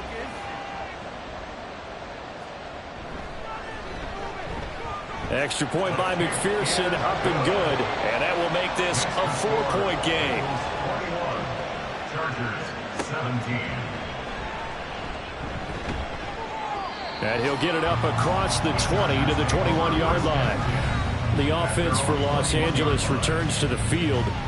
Well, partner, you know, coaches always say that every play is designed to score a touchdown. Sometimes that's not really true, but last drive, that was the case. One play to get into the end zone, and now they'll try to duplicate that success here. And it's rare for those moments to happen. Incredible when they do. And you saw the celebration. Pure, unbridled joy after that one. 7-yard pickup. Ball on the 28-yard line. Here's 2nd down and 3. So, CD, this defense, they know that they have to be at their very best when they're taking on a team here that's in the midst of a winning streak that's now stretched over multiple months, not weeks, months. I think the challenge they put upon themselves is we want to be the guys to end that streak. And what's working in their favor? The winning streak on the other side. Sometimes that carries a burden with it because they feel like they have to play perfectly as well. Let's just go out there and get them is the idea. They're able to convert with a gain of 4. So they'll come up 1st and 10 now from the 33. Straight ahead, Etienne. And that's going to be good for a Chargers first down as good running gets him to about the 44. That was good, tough running right up the middle. And if the defense can't penetrate and make him slow his pace or change direction, that's often the end result. Now they'll switch it up here and look to throw. It's Wilson. It'll be a gain of 5, and it'll be 2nd down. It's a gain of 5. Brings up 2nd and 5 at the 50-yard line. From the midfield stripe, they'll look to throw. Throw over the middle, he finds Williams. Catch number 4 for him on the afternoon, and it'll give him a first down. A gain of 9 yards. First down, Chargers. Back to the ground with Etienne. And nothing much materializing there on the first down run. He'll get a couple, and that's it. Defensively, we always know that he is tough in run support, and I think the way that he gets there is he understands what an offense is going to do before the ball's even snapped. A great job of scouting prior to the game, then reading, reacting, and taking the right path to the ball carrier. Here's 2nd and 8. Firing quickly here, and that's complete. And they just keep marching right along. First down on a pickup of 8 there. And the Chargers first down. Back to throw here. He finds Wilson. Touchdown, Chargers. Garrett Wilson, 30 yards. And the Chargers have taken the lead. These two teams in this first half, it's been fun. Back and forth, back and forth. Well, it's not fun for the defensive coordinators, but offensive coordinators are enjoying it. Yeah, they're having streaks here, aren't they? Being able to put scores together and really bunch them up, and we have a tight game here. You know, we often talk about having the right shoes for the right turf. Today it's track shoes. That's what we've seen with these offenses. Yeah, it's been an absolute track meet so far and fun to watch. Extra point up and good by Dicker. And that gives him a 3-point lead. Bengals 21. And Williams going to sit on this one. It'll be a touchback. Jamar Chase hoping to be at center stage yet again as the offense returns to the field. Making his presence felt early in this one. First half, already over the century mark. How about the yards per completion, too? That's a pretty darn good number there. Number of catches, but his shredding defense is getting big yardage. There he goes, left side. Inside the 20. And finally wrestled down at the 8-yard line. Big yardage now on the scramble. It gets him a first down. They asked him to take charge and get them to a spot where they could at least attempt a kick before the half, and he does just that. Didn't trust what he saw downfield, so he took it upon himself to get them into field goal range using his legs. That's coming through with a play they needed in a big spot. So it's 1st and goal and a great opportunity to get that lead back before the break.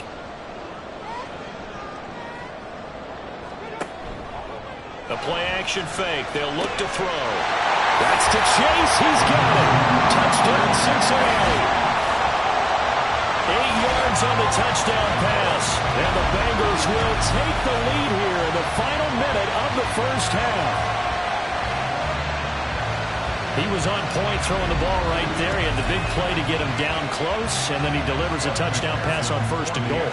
And you mentioned the big play that got him down close. I think that big play left him reeling a little bit. They didn't recover from it. And, you know, they always talk about having to have a short memory on defense after a big play against you. Looks like their memory was a little too long there.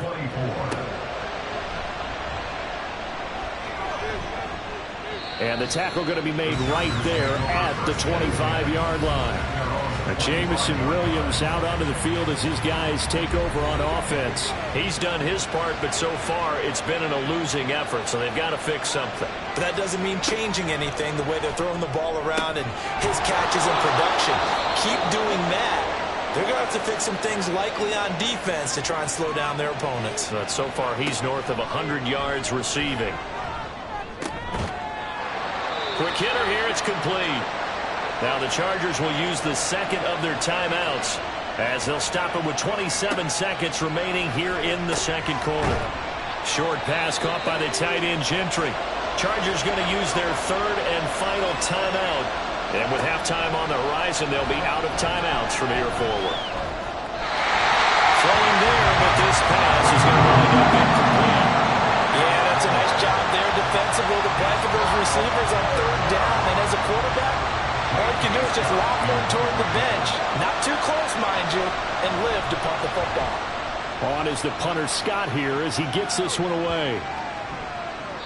And he couldn't get it to check up. That kicks all the way into the end zone for a touchback. The Bengals drive about to get going. And the ball backed way up. So thinking with this amount of time on the clock, probably just sit on it, and we'll see these two teams go to the lockers. Yeah, I don't think you want to overthink it in this situation. Either side of the ball. Just go ahead and finish up the half and get on out and talk about it. So we've come upon halftime here in Week 17. As we'll head down to Orlando, that's where we find our man Jonathan Coachman at our EA Sports Halftime Report. Coach.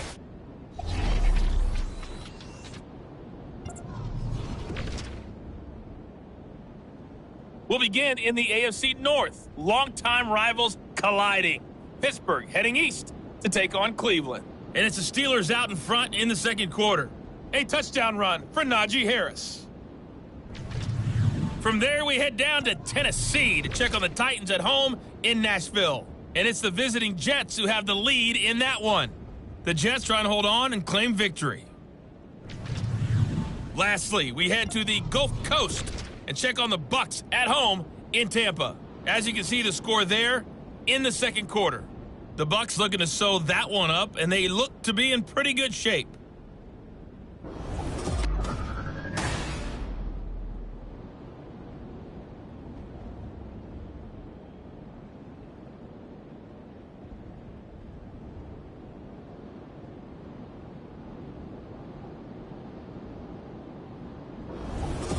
Okay, Coach, adjustments likely going to play a big role in this third quarter in what's been a tight contest so far. It's been a shootout so far. We'll see which defense can make the adjustments as we get back underway in the second half. And he returns this to the 22. Out comes the Chargers as they'll go on offense now to start this third quarter. Well, Charles, we saw a pretty entertaining first half, close ball game. Remember there toward the end of the second quarter. That's into a crowd and intercepted. And his guys are going to get the football at the 28-yard line. But that one is going to sting. First play of the third quarter and a turnover. And you have to know that at halftime, they spent a lot of time going through their checklist of what they wanted to accomplish to start this third quarter. Turning it over like this was not on that list. Not at all. And you come out of the locker room trailing, so that first drive to establish momentum is very key. Crucial.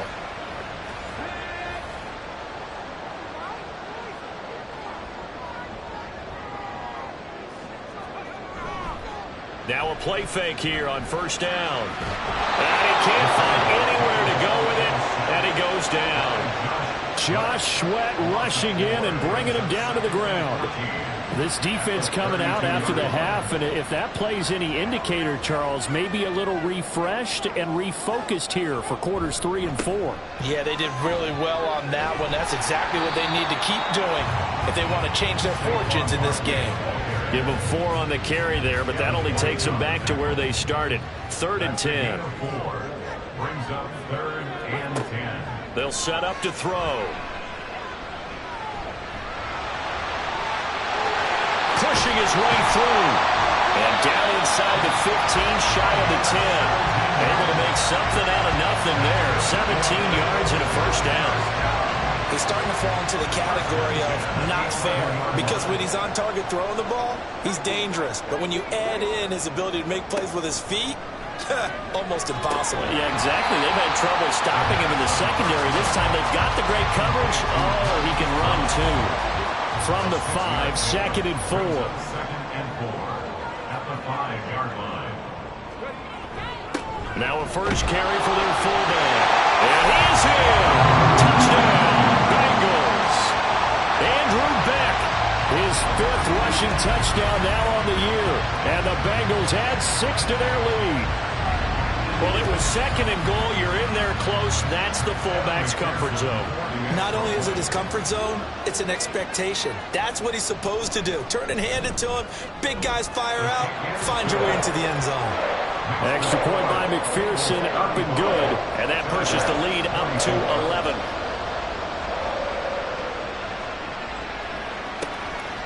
And this will not be returned. It's a touchback, and they'll begin at the 25. Here's the Los Angeles offense as they get set to take possession.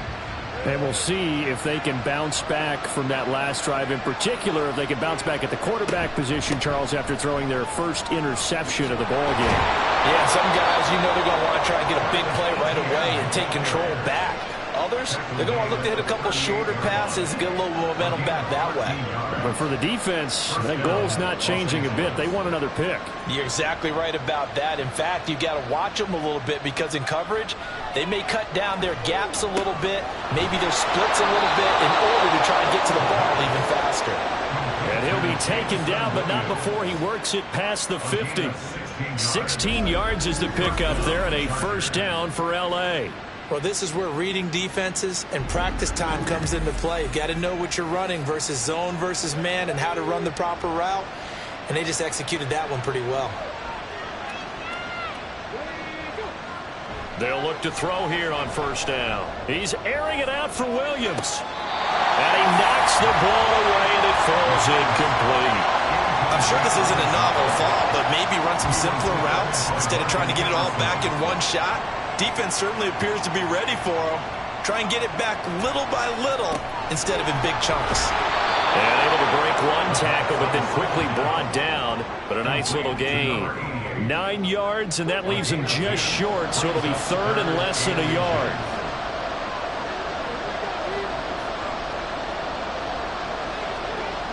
They'll look to throw again. Oh, nifty juke there. That makes fun for a guy trying to tackle him. And he's got another first down as the tackle's going to be made at the Bengals' 17-yard line.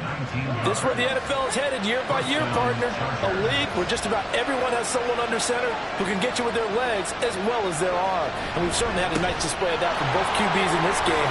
And that continued with that first down run. And able to break one tackle, but then quickly brought down. But a nice little gain. So not quite a first and goal just yet as they come up now second and inches. From the shotgun, he'll look to throw. Got a man, and he hits him in stride. And the Chargers are going to be looking at first and goal as they move this down to the 4-yard line. First and goal, and they got to be thinking a chance to get right back into this football game. He'll drop to throw. Toward the end zone, but that's going to wind up incomplete. When you're running the slant, timing is everything, and against that man coverage, there was no space available, and incompletion as a result. Etienne will get about halfway there as he takes this from the 4 down to the 2. Calling a gain of a yard as they get a little bit closer here. It's third and goal. Once more, Etienne, and he's going the wrong way again. He'll lose yards here back to the 5. A 3-yard loss, fourth down now. And you know it pains them to be this close, and you know they're going to want to go for it here, but they absolutely have to kick the field goal and get this back to a one-score game. It's only logical. Now the holder's going to keep it. He's going to try to run for it. The fake field goal catches everyone by surprise. And the Chargers' decision to go for it pays off with 6 points. And a special play there by the special teams. It's one thing to fake it. He ran it in for the score. I think the special teams coach saw something on film in preparation for this game, told the head coach now's the time. He got the green light, and they worked it to perfection. And now they'll empty the backfield here as they elect to go for 2. They'll try and throw for it. And he's got it. So the try for 2 successful. And with it, they're back within a field goal. I guess the coach looked at the 2-point cheat sheet, said go for it, get it to a 3-point game, and they did it. Yeah, and sometimes you just throw out time of game. You don't worry about that. There's just a feel sometimes in making that call. And he felt good about what he had for a 2-point conversion. And now they're only down 3 and feeling great about themselves. So just a 3-point game now as they send this one away.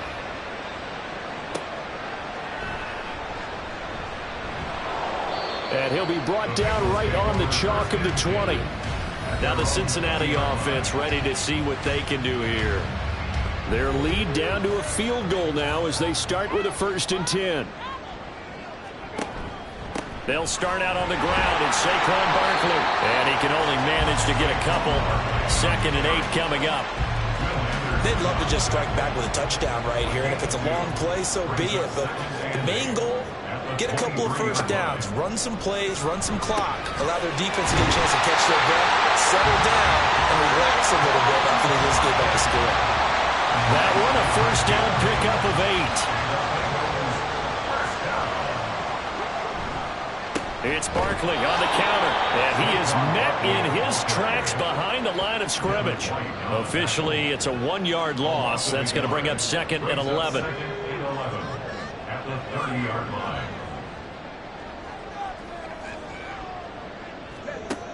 They'll look to throw. They'll set up the screen to Barkley. So the screen good for only 2. Now it's 3rd down. Good reactions there defensively. That screen was a little slow in developing, and they shut that one down with little gain. On third down, he'll drop to throw. Pass taken in by his big tight end. And he'll go out near midfield at the 49. He had the touchdown earlier. This one's going to get him a first down. Whenever we talk about moving the sticks and controlling the football, there's a great example right there. Those are the third downs you need to convert to win football games. We're in the third quarter of this one, and this is a tight one. In order to maintain pace, keep the ball away from the other team, and put points on the board, those are the plays they need to continue to convert. Here's a ball thrown right side and complete. And he will step out of bounds all the way down at the 5-yard line. A big play there for Cincinnati. 46 yards. This game has certainly had no shortage of offense. Both teams have been revved up from the start. And here's yet another big play. Boy, both defenses have just got to be dragging out there because they've been run ragged throughout. Two big plays in succession. Not sure this D knows what hit him, but now they got to get ready. It's first and goal. And he is going to be stopped cold behind the line of scrimmage. That's going to wind up a loss of a full 3 yards on first down. I think it's pretty evident. We can say what a difference a week makes. Last week, he ran pretty much wild, didn't he? Did pretty much what he wanted to do. But this one, they stopped him cold. That, to me, that's good stuff. And it'll be intercepted. And the Chargers are going to get the football here as the ball will come out to the 20. So a good drive with a bad ending, Charles. They move it down the field well. Cannot finish it off, though, as it's intercepted in the end zone. Deflating, that has got to be the word here because they were sharp in moving it down the field. But sometimes you start thinking like a touchdown is a given. And it doesn't always work out that way as we saw there. The Chargers getting set to go. This drive here beginning probably with a pair of motivated groups. Remember, the offense scored a touchdown on their last time out, looking to repeat that in Charles' defense. They were very frustrated after giving up 6 the last time on the field. And frankly, it's just a battle of wills in a lot of ways because you know they're both motivated. They both game plan for this drive, and they both have specific outcomes in mind. To me, it just comes down to who can execute better and which side can step up and assert its will over the other. They're unable to connect, but a late flag comes in. And the contact may have come too early.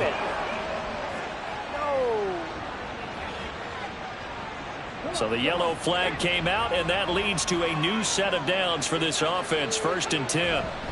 ETN up the middle. And he's across the 45. It'll be second down. Give credit to the defense for stringing that play out, and they gave up no cutback angle. You know he was trying to dart through. No place for him to go. A nice job there, only giving up a 3-yard gain. Here's a 2nd and 7. A little short pass. This is Everett. They find some open field here. And he'll go down, but not before getting this inside the 30. A first down there on a pickup of 25. This offensive game plan has just been sensational. I mean, when you think about all the different ways they've gotten their receivers open so far, it's really been impressive. Scheme, design, execution. So they'll come up in Bengals territory now with a 1st and 10 as they're down to the 29-yard line. He'll look to throw. A quick throw there is incomplete. They don't get the hook up there, but you really have to marvel at how precise he's been throwing the football these last couple weeks. Oh, that's a perfect word for it, precise, because if you're at 70% or better 2 weeks in a row, you have a job as long as you want one in this league, won't you? I mean, let's face it, it's not just West Coast offense either. He's putting the ball down the field as well. A second down throw for the end zone, but it's incomplete. So back-to-back incompletions, and that has him staring at a 3rd and 10. Again, he'll drop to throw. Pass to the sideline and pulled in. And he'll be out of bounds about a half to a full yard shy of the 5. They're able to convert on 3rd down, and that sets up a 1st and goal. A field goal helps, but a touchdown gets you the lead. That had to be the message transmitted in the huddle. And they delivered there as that throw is going to keep the drive alive. And even better than that, set them up with a 1st and goal. A give to the fullback on the dive. And a minuscule gain of maybe a yard from the 6 to the 5. We have played 3 quarters.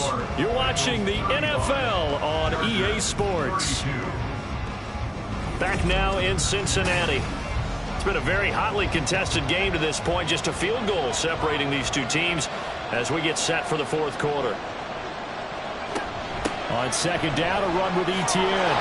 And he's in for a Charger touchdown. Travis Etienne. His 26th touchdown, drawing even with Marshall Faulk for the fourth most in a single season. And the Chargers put together a fourth quarter drive to take the lead. And this is a time of game where offensive lines can really dictate a team's fortunes. It's been a tough battle. They've been out there for a long time. But this was a question of who can wear down who. And that's excellent work to put a long drive together and finish it with a touchdown run to take the lead. Set now to kick this one away, and off it goes. From the end zone, here comes Williams. And he's only going to make it to the 13-yard line and no further. And as this offense makes their way back out, it's AFC playoff race time as we give you a look. And right now they're in that number 2 spot. They would love to hold on to that, but obviously first things first. They want to clinch the division. And that's what everyone plays for. Win your division first, guarantees you a spot in the playoffs, but still a nice spot to be in. Not as good as it was when the number 2 seed meant a first-round bye. That's all changed with the new playoff system, but still a nice spot to be in. Got a man open. It's Chase. A gain of 8 there on the play, and it'll leave them with third and a full yard to go. So they just need 1 yard here to pick up the first down. They'll look to throw for it on 3rd and 1. That is caught. And it's a wind of it over. And they're going to have this across midfield and inside the 35. So much for the run on 3rd and 1. Instead, it's a big chunk in the pass game. First down. This might writing it down on my notes. I never give enough credit to the offensive line, and we have to here. The protection, that's what made this play a success. Quarterback had to wait for his crossing route to develop, and that takes a little bit of extra time. Excellent job by the big fellas up front. Now here's a pass on first down that's knocked away and incomplete. Anytime a ball is thrown in the middle of the field and it's popped up in the air, I expect someone to catch. It doesn't matter whether it's offense or defense, because there's usually a great amount of bodies in that part of the field. In this case, no one came up with it.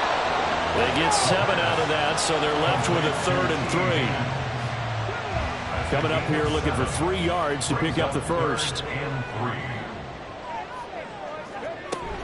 They'll try to run for it with Barkley. And he's able to pick up the first before he's taken down at the 27. 47 yards rushing for him in the ball game now on 14 carries. So a solid run by Saquon Barkley and another 1st and 10 here. And they'll give him another shot here on the ground. And he's going to be met at the line of scrimmage and taken down. He's stopped in his tracks by Ahmad Gardner. Officially nothing on that last run. They'll try again 2nd and 10. Again, it's Barkley.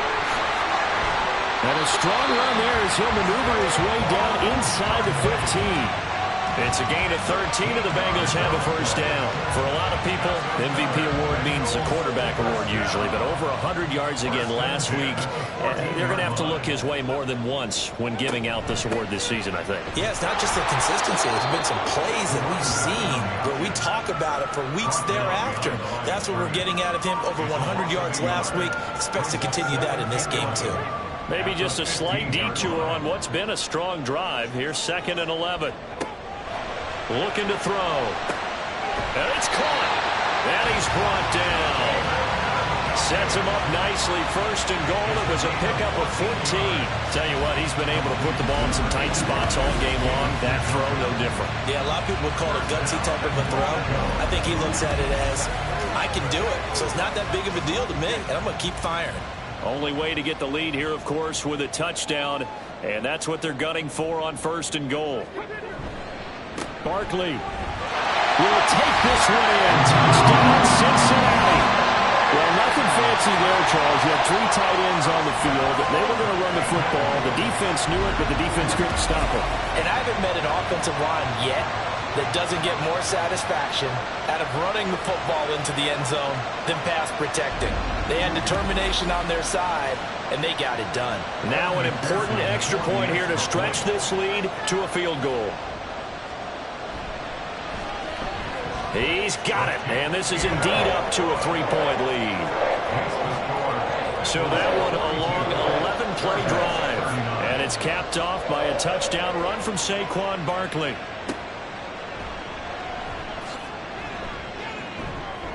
And he'll get it up just past the 20 as his guys will go to work at the 21-yard line. L.A. set to take over again on offense. We certainly have a good one on our hands. They're trailing after that last touchdown, but now a chance for this offense to try to snag that lead right back here in the fourth quarter. Now ETN to start the drive.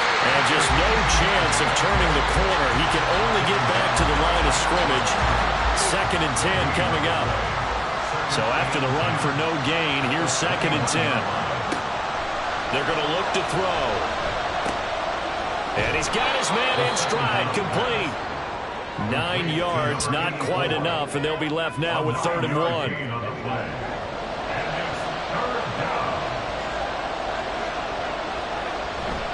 They'll run with ETN.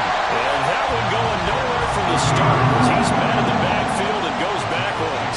A loss of a yard, and it brings up 4. Just a simple run play there on 3rd and 1, but this D was up to the challenge and stopped him, bringing up 4th down.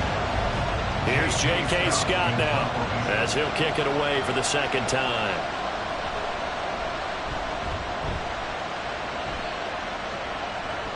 And a fair catch signaled for and taken just outside the 20-yard line. So a change of possession here on the punt. And the Bengals take over 1st and 10.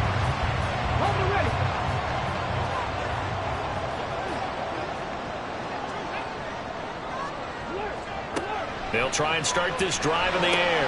Out route, and it's complete to Brown.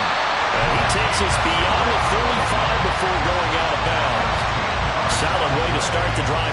13 yards, picking up the first. So from the 36 now, 1st and 10. 1st and 10 at the 36-yard line. Here's a play fake as they set up to throw. A throw out wide, going to be incomplete. And when you're in a one-score game in the second half, now's not the time to force the football to places where you shouldn't. And that's a smart decision to just get that one out of there. And 2nd and 10, he'll look to throw again. Throw right side, pulled in by Higgins. And he gets this one to midfield before he's brought down. 2nd catch for him today, and it'll wind up a 1st down. Didn't they tell us in our meetings that they needed to account for him on each and every play? You think? A guy of his caliber? So how does a guy like him get that wide open? That usually means there's a tire breakdown on what the coverage was. That everyone thought they were doing something, and they were supposed to be doing something else. But bottom line is, no matter what, you have to know where he is and cover him on every play. And he'll take this ahead for about 4. 2nd down coming up. From the 46-yard line, a 2nd down and 6. They'll look to throw here. Oh, he'll want that one back. Incomplete. He doesn't drop too many in that department. 3rd down. Brings up 3rd down and 6 yards to go. He'll look to throw. Able to find the open man. That's complete. And he's brought to the ground with another 1st down at the Chargers' 25-yard line. A good pickup there, 21 yards. He's been the go-to guy. They needed a big play there on 3rd down. Went his way and worked out. Doesn't matter whether they've scouted it or that they think he's going to get the ball. He has a knack for finding his way open and completing the connection.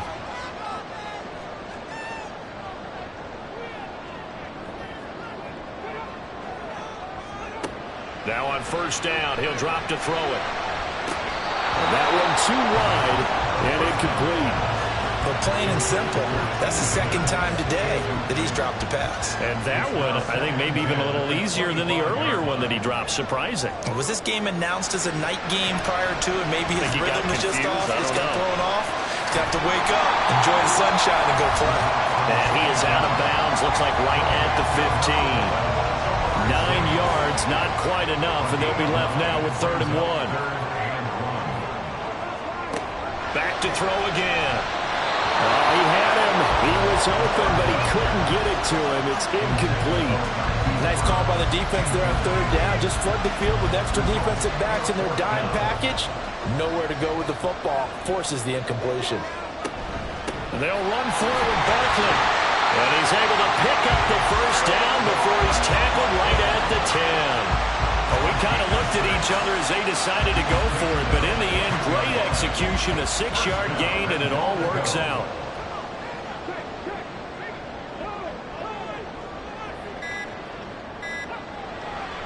Now a play fake here on 1st down. And that is caught. He's got it for a Bengal touchdown. Hollywood, Marquise Brown with career touchdown number 91. He joins a group that includes Tony Dorsett and Isaac Bruce, among others. And the Bengals are able to build on to their 4th quarter lead.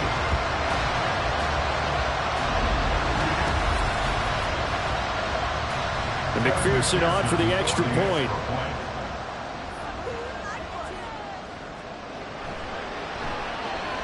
And his guys will take a 10-point lead. A pretty long drive that time. 11 plays all told. And it's Hollywood, Marquise Brown, who finishes it off with the touchdown. After the touchdown, McPherson on to kick this one away. And he won't return this one. He'll go down to a knee, and they'll start at the 25. The Chargers offense gets set. They head back onto the field. Yeah, the script really is flipped for them. The momentum on the other sideline, and now they have to try and battle back from a 2-score deficit. Over the middle and complete to Wilson. And he's going to get a good gain of 9 here up to the 34. Number 17, Garrett Wilson. 2nd and 1. Short pass caught by the tight end Gentry. Many different ways to create space, but on that play, he did it with that big, wide body of his. Didn't get a whole lot of yardage on the play, but it did what it was supposed to. Pick up a 1st down. So it's Charger football as we welcome you back from the 2-minute warning. They've got a 1st and 10 as they search for a late score. They'll look to throw now on 1st down. Throwing quickly there, but it's incomplete. Limited time left on the clock after that incompletion, so I think both sides are going to savor every second to prepare before the next snap. Because once the ball's in motion, it may be a nonstop push to finish this drive off. Everyone better be on the same page right now, because I think they're going to try and get several plays off in quick succession if they can.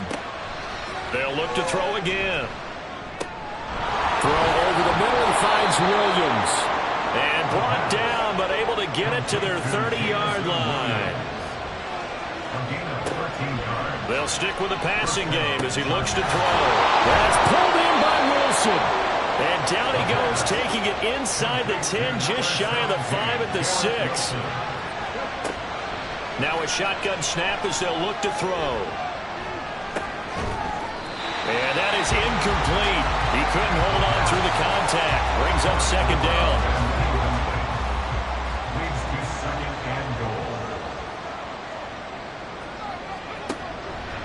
Back to throw. To the goal line, but it's incomplete. Passing lanes, tough to come by with so many defensive backs on the field here late in the game. And it's not just the number of bodies, it's their quickness and their agility that makes it tough to complete a pass. Meanwhile, on 3rd down, they take a shot at the end zone, but it's incomplete. Well, you know they're going to look his way in the 2-minute drill, but that time he was blanketed, and they forced the incompletion. May need some teammates to step up in this spot. And his kick here is good. And this is back down to a 7-point game. So the 3 points there, and CD, that helps them inch a bit closer. Yeah, partner, when you're losing, any points you see go on the board in your favor, you're happy to take them. And this is going to be recovered by the Bengals hands team. And they're going to hang on and win this game. The risk risk reward of the onside kick. When you don't get it, the risk comes out to play, and here they gave up great field position. And that's the key to everything, because you're trying your best to press advantages when you have them, and field position leads you to that type of play calling, and whether you want to blitz or whether you want to throw the ball deep, those types of things. Now that they've given up that type of field position, the advantage is switched to their opponent. We got to have two hands on the football here as they run on first down. Now a timeout called for by the defense, as they'll stop it with a little over 30 ticks to go in the football game. Oh, he's got some breathing room. Now the Chargers will use the second of their timeouts as they stop it with 28 seconds to go in this football game. He's got his target. That's complete. Chargers going to use their third and final timeout. And as the two teams talk it over on their respective sidelines, we take a break. Listen, anytime you take a knee to end a game, that means you've won it. So it doesn't matter whether it's home or on the road. But there's something a little extra special about doing it in front of your home crowd, isn't there? And the home crowd applauding. They're happy with what they've seen. Chalk this one up in the left-hand column for a win. Yeah, that's right. Head to the locker room, throw the wristbands in the crowd for the kids, your gloves, your towels. Get to share it with the home team. Charles, normally when you see a group score this many points, it's a complete blowout. But instead, they needed every single one of those in this close, high-scoring affair. And, Brandon, I'm still on the edge of my seat after that one, because when you have that much scoring and it still comes down to a one-possession game at the end, that's not something we see very often. And in this case, these offenses, they brought it. The defenses, they're going to need some work going forward. So for Cincinnati, they continue to show they'll be a tough out in the playoffs as they move to 14-2 on the year. So that'll do it. For my partner, Charles Davis, and the best darn crew in the industry, I'm Brandon Gaudin. This has been a presentation of the NFL on EA Sports. It's a win for the Bengals as we say so long from Cincinnati.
It's Madden NFL 24 on EA Sports, and the spotlight is on George Kittle.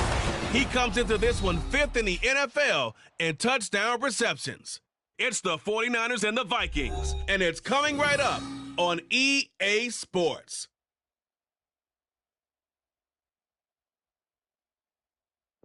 And we find ourselves at the stadium that played host to Super Bowl 52, the wondrous U.S. Bank Stadium in Minneapolis. Today, Week 17 is upon us, and we've got a good one in store here, as it'll be the San Francisco 49ers taking on the Minnesota Vikings. With Charles Davis, as always, I'm Brandon Gaudin. And Charles, you talk about storylines in this one. I think it begins and ends with our two quarterbacks, certainly two of the best in the business. And nowadays, I don't think you can get by for long periods of time without a top-flight quarterback. The way the game is played, with all the responsibility he has and how the game flows through him, if he's not on the top of it,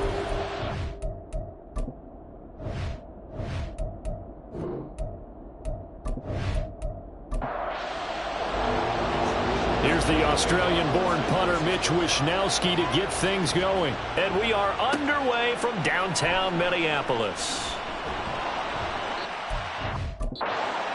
There on special teams as they'll get him down shy of the 20. So here's the Viking offense making their way out. And leading the charge, we get a look at their 6-year quarterback. and it felt like in watching the game tape, he got everyone involved last week. He was a manager. He really was. That's a great way to put it, because they ran the ball some, they threw it accurately. One touchdown pass, so he didn't, break the bank doing that, but he didn't throw any interceptions. That's the bottom line. That's why a defense loves a quarterback like that. Doesn't put them in bad situations. It'll go as a loss of a yard on the game's first play. Second down.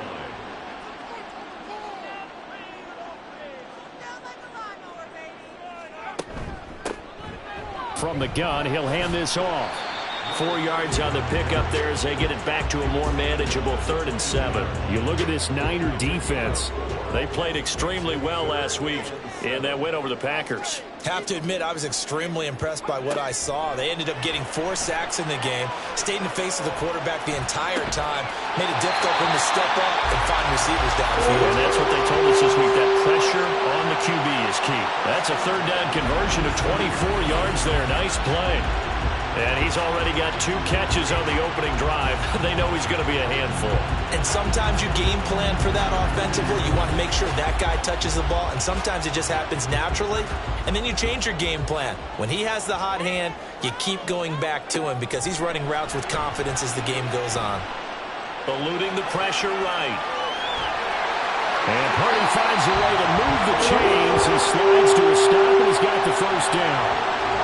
To run for it, the decision a good one, picking up the first, getting 14 yards on the scramble.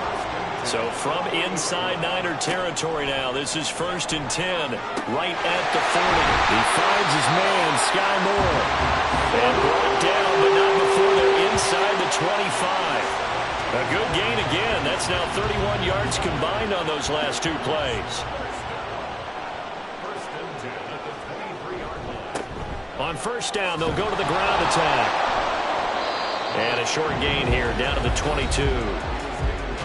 The numbers for him from a week ago, 22 carries, 74 yards and a touchdown. And when he went over 1,000 yards last week, you know what it did for their offense? It gave them a true identity, because everyone's going to talk about this. The offensive line's going to take pride in it. Of course, the guy carrying the football will. But how about the coaching staff? When they go in and talk contracts, when they talk to reporters, hey, we had a 1,000-yard rusher this year. That means something in today's NFL. They follow up the 1st down 1-yard run with a minimal gain of 2. Here's Purdy now on 3rd and goal. He's got the connection to Moore. And he will have a Vikings 1st down as they're able to get the 3rd down conversion. And they clearly wanted to come out, Charles, and be aggressive throwing the football, and they've been pretty efficient along with that aggressiveness. He's now 4 of 4 on this opening drive. Yeah, and that's led to a fresh set of downs. I like what he's doing back there. You can tell he's at ease. Feels good about what he's doing. I think if I'm the play caller, I'm reading that, and I'm continuing to let him throw the football. Here's 2nd and 10. Purdy looking to throw. Over the middle, he finds Godwin complete. 9 yards, not quite enough, and they'll be left now with 3rd and 1. And Charles, with that completion, I'm told that puts him over 3,000 yards passing now on the campaign. And Brandon, nowadays, your leader's usually closer to 5,000 yards on the year, but still, 3,000 yards, a good season. Now throwing on 3rd down there, but he cannot connect. 4th down now as San Fran's defense was strong in coverage. They converted twice on 3rd down that drive already, but couldn't make it a 3rd. We always talk about in-game adjustments. How about what the defense did there, able to shut them down on that attempt? Here we go on 4th down. And he'll be taken down, but he does have 1st down yardage. Just a gain of 3, but they'll certainly take it as they convert on 4th down. Right back to him on 1st down. And he will fight his way into the end zone for a touchdown. A great play there. His 5th rushing touchdown now on the year. And the Vikings are on the board first here this afternoon. So they brought the extra bulk in down on the 1-yard line, and they're able to push this one across. Yeah, I can just see your face right now because I know we're mind melding on this one. Coach Madden would love this. Power football, hat on a hat, chest to chest, driving forward, touchdown. Now they'll line up to kick the extra point. He's got it, and the Vikings take a 7-0 lead. So that one a 13-play drive in total, and it's polished off by a Viking score. Out is the kickoff unit as they run up and send this one away. This taken in at the goal line. And he won't quite make it to the 25. So here's the first drive now for the 49ers. And trotting out there, a guy who's established himself as a veteran in this league, now in his 5th year at quarterback. You know what I did in pregame? I made sure I touched him as he went by. I want a little bit of what he's got. The golden arm from last week. Oh, how much fun was that to watch that game tape, all right? The number of touchdowns, what was that, 5 last week? Yeah. But 0 interceptions. So you think he's due to throw a pick? But I'm betting he continues to streak in this game. And he'll be out of bounds, but able to get it up past the 45. A good pickup there, a 22. I don't care who you put on him. He's going to be a handful in one-on-one throws. Yeah, right now, you're right. They're in man-to-man. Maybe needs some safety help. I would say that'd be a good idea. Double team him somehow. I'm going to have to make someone else beat me rather than let him shred my defense. Meanwhile, the throw here is complete. And they're well past midfield, just a yard or 2 shy of the 40.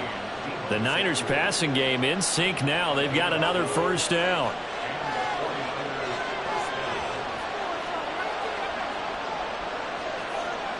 Back to throw here. And incomplete. A drop there in the middle third of the field. That'll bring up 2nd down.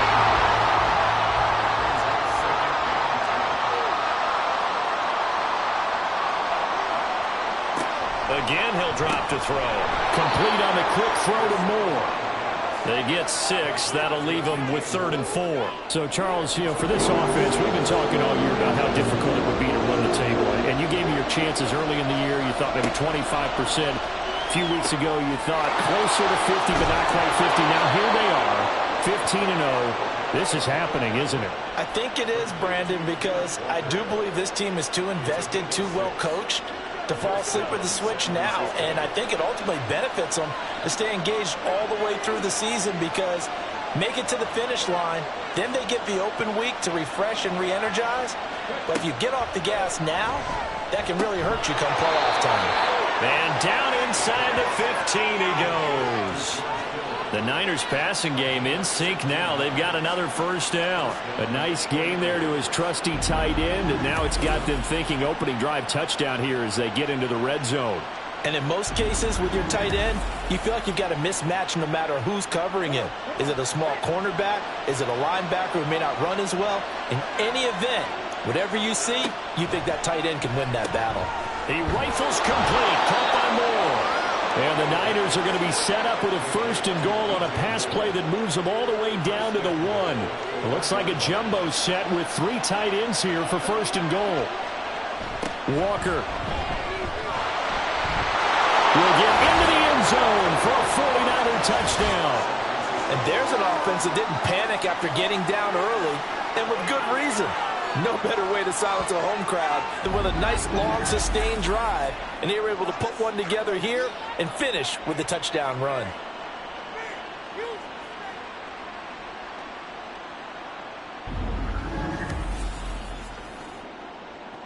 Jake Moody now for the point after.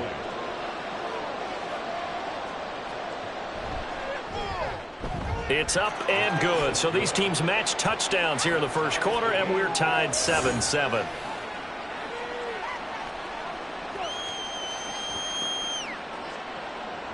Each team's had it. Each team has scored. 7-7 here as the kick's away.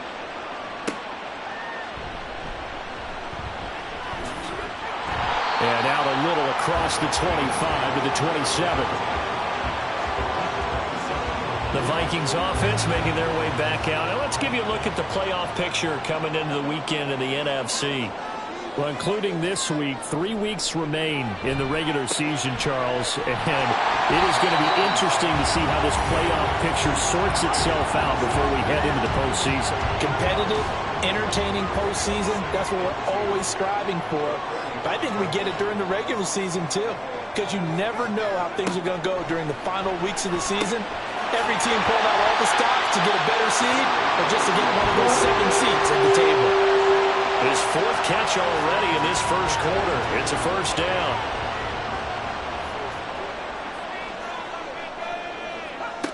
Shotgun now with Purdy. Out to the flat. That's complete to his running back. And just 3 yards on the catch there. He couldn't get away. And it'll be second down.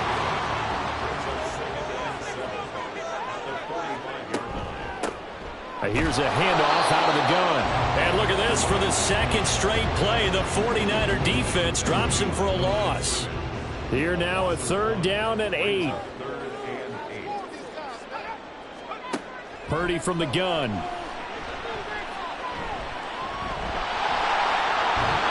And he'll be taken down across the 50 at the 45 in enemy territory. Give him 10 that time, escaping the danger, running with it, and picking up a first down. Clock runs, less than a minute to go, and an entertaining first quarter of play. Purdy's throw taken in by Hawkinson here. And past the 35, he'll be dropped a yard or 2 shy of the 30. From the 32 now, here's 1st and 10.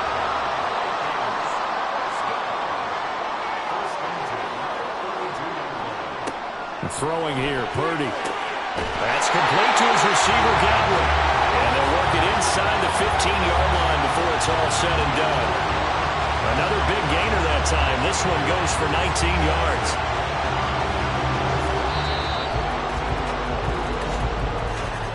7-7, our score after 1.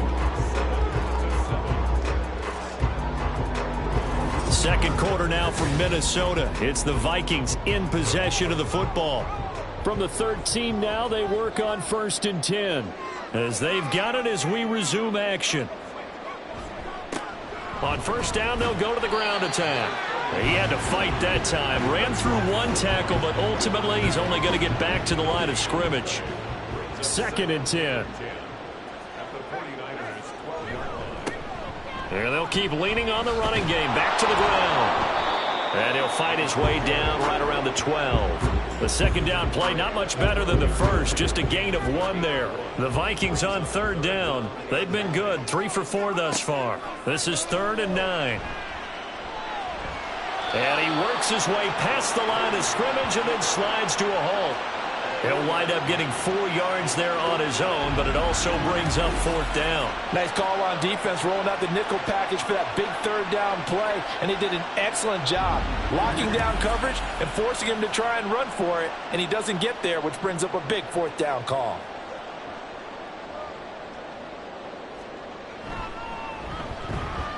And his kick is good. And they take the lead here now at 10-7. Well, in a close game like this, obviously you want the touchdown, but certainly they will take the 3. And they'll be okay with that, but let's throw a little credit to the defense as well. And I'm just glad this doesn't come down to a debate, right? Which side won, partner? Because the defense, hey, we didn't give up a touchdown. The offense, hey, we put 3 on the board.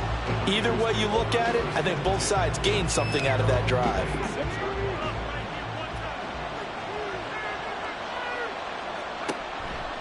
Here's Walker to start the drive. And they get him down, but not before he takes it across the 40-yard line. 15 yards is the pickup there, and the drive starting very nicely. First down.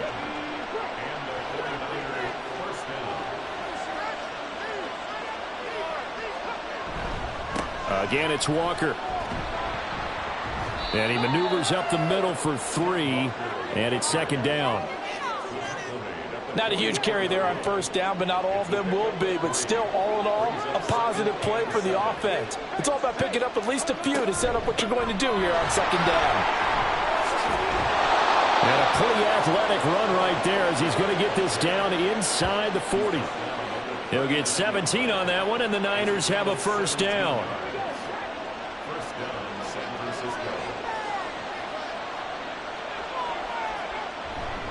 Up the middle they run. It's Walker. On a nice burst there as he'll take this inside the 30 to the 28-yard line.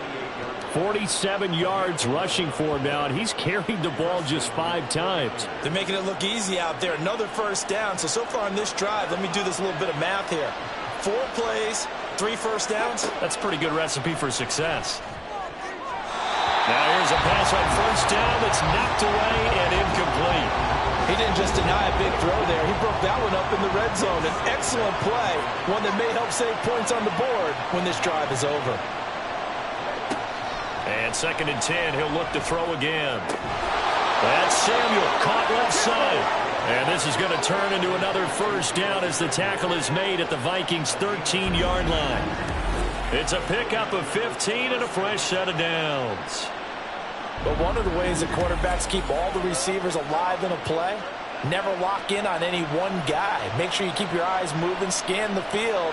And here he finds the open guy for a nice pickup. Looking left side, that's caught by Moore.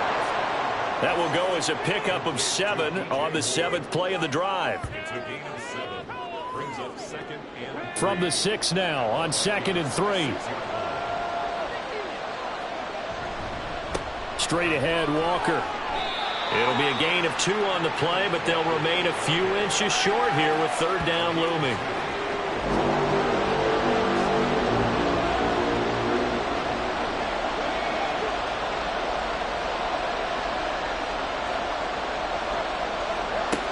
Now back to throw. That is caught by the tight end, Kittle. Touchdown, 49ers. A great effort there with his 16th touchdown of the year. And the 49ers have taken the lead. You got to figure down by the goal line. This is where a tight end earns his money in the high traffic area. And he's able to work free in the middle of the end zone and grabs that one for a touchdown. The extra point try now for Moody.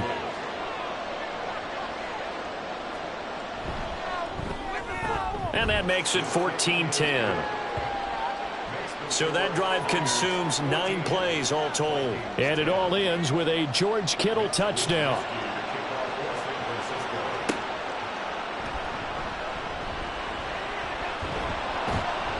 And up to about the 26-yard line, just across the 25. Get a look at receiver Chris Godwin as this offense returns for their next drive. He's been good so far to this point in the second quarter. Need to get him even more involved, maybe? I would agree with that. Definitely. Yeah, it's not even a question for me. The way he's playing, he's doing a nice job. Increase things. More touches, more opportunities. Maybe that can reverse things on the scoreboard for them. They'll try to ratchet things up then maybe here in the second quarter. Well, that's an excellent way to get the pass rush activated. The first sack of the game for them comes on the first play of the drive, and it makes it very tough for the opponent to pick up a first down now, playing behind the sticks.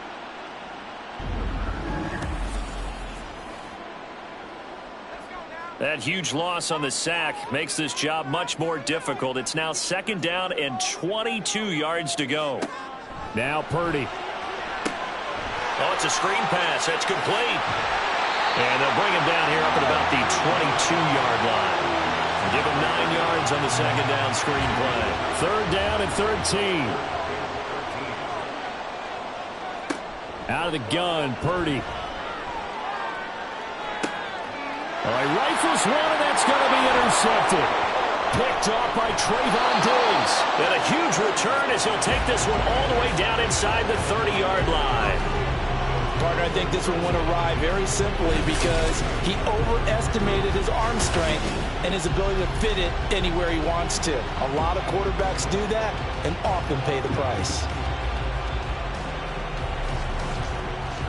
Kenneth Walker headed back out there. We're in the 2nd quarter. They've got the lead. The lead, though, not so much because of the ground game, because of their air attack, Charles. So what they're seeing so far is the possibility of things loosening up later in the ground game.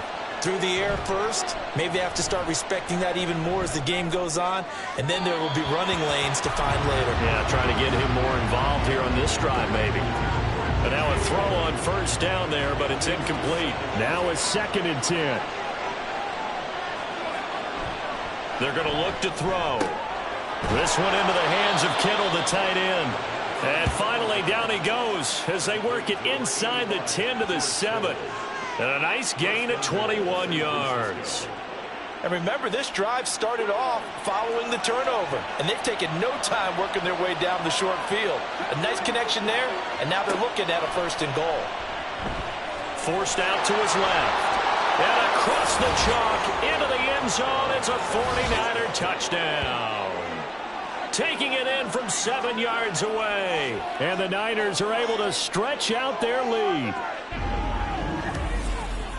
CD, that's his 2nd touchdown already. And how about this offense? 3 drives, 3 touchdowns. An absolute total team effort right now. And let's face it, I don't think he's done. We're still in the 1st half. There's a lot of time left to go. I don't know what they're going to do on the other side trying to slow him down. But right now, he's feeling it. Moody good with the extra point. And that makes it a 21-10 game. Here is Wisnowski to boot it away following the touchdown.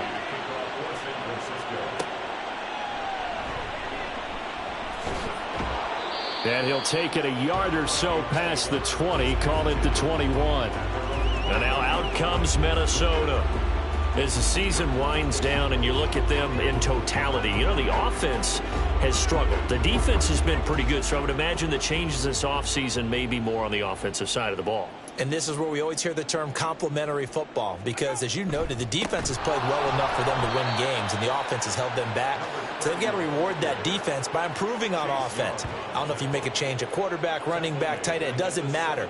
Get better players, better system, so they can play to the standards of the defense, and the win column will result. Back to throw, Purdy. And a quick throw here, that's complete. And able to get this across the 20 before going out of bounds. Call it a gain of 6 on the play. And 3rd and 8 now. Purdy now to throw. And the Niners get there and bring him down. Credit the sack to Fred Warner. Now that was a passer's nightmare. The front door totally shut down by the defense, so he kept going backwards, hoping to find another avenue of escape. It didn't exist.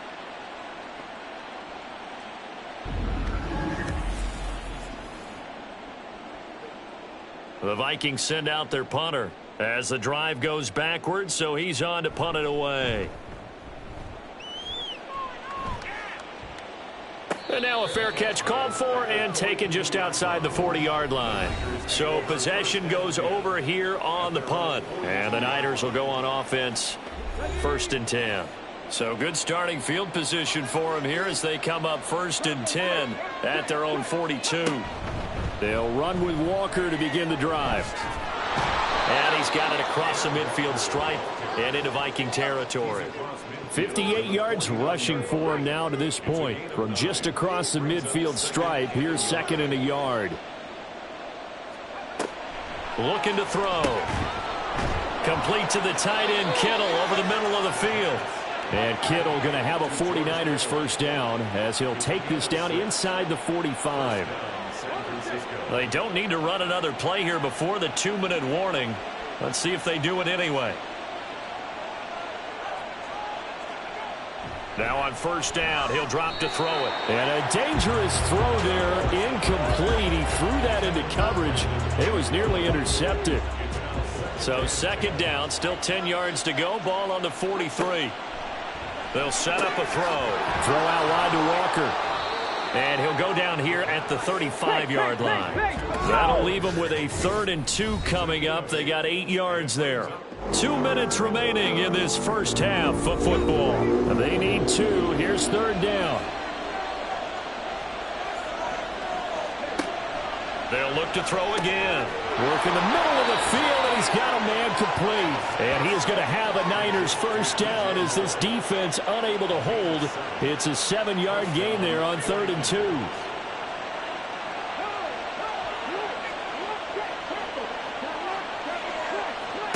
2. They'll stick with the passing game as he looks to throw. Looking left sideline, but it's incomplete. As a corner, you have to be able to run with guys step for step downfield in man coverage and make up ground quickly in zone. You have to put yourself in position to make plays, just like that one we saw there. The throw over the middle taken in. And he'll go down right on the edge of the red zone following a pickup of about 7 or 8. They're trying to keep the drive going. This will be play number 8. It's 3rd and 2. Back to throw again. Setting up the screen here. This is Walker. And he'll be taken down, but he does have first down yardage. Now a timeout called for by the offense as they'll stop it with just over 40 seconds to go in the first half. Well, he'd been targeted quite a bit on this drive, and finally I think the guys on the defensive side, they said no more. They slapped the double coverage on him, made it very tough for him to get the ball. Another throw on second down, and this one incomplete as well. And I think they'd be well served to take that type of a physical approach against him the rest of the game. He's had his way so far, but on that last one, that worked quite well for the defense. Again, he'll drop to throw. Looking middle, and that's complete.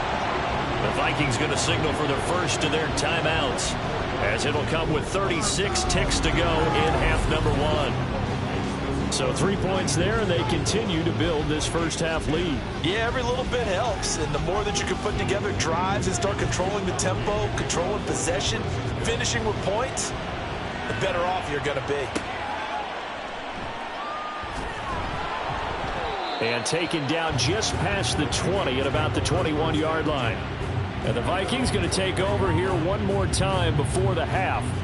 Well, not much time remains here in this first half. We'll see if they can get something out of this drive, at least a field goal. They could certainly use it, down by 2 scores. Quick slant, caught by Moore. Now the Vikings will use the second of their timeouts. So that means they're down to 1 remaining here as we head toward halftime. Purdy's throw on target to Godwin here. The Vikings going to use their 3rd and final timeout. And with halftime on the horizon, they'll be out of timeouts from here forward. Looking for Godwin, and he's got him complete.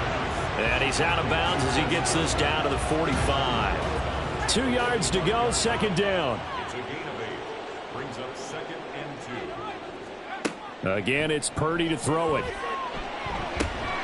He'll get this complete to Kadarius Toney. And he'll get this to the 30-yard line before crossing over out of bounds. So even though it's first down, here's the field goal unit on now to try to get 3 before halftime. He made his first, this from 47 yards out. And this one is right down the middle. And that will get the disadvantage now back down to 11. So the 3 points here, they're still down, but they put somewhat of a dent into that lead going into the break. Anything helps when you're trying to chip away at a lead, but they do know that they're going to need a little bit better effort in the second half. And he'll take it up past the 25 to the 26-yard line. The San Francisco offense ready to start their next drive. And with 7 seconds remaining, not much time to really do anything. They're going to get about 3 here out of this first down run, and that'll bring up 2nd and 7. So we've come upon halftime here in Week 17. As we'll send you down to Orlando, and we check in with Jonathan Coachman for our EA Sports Halftime Report. Coach.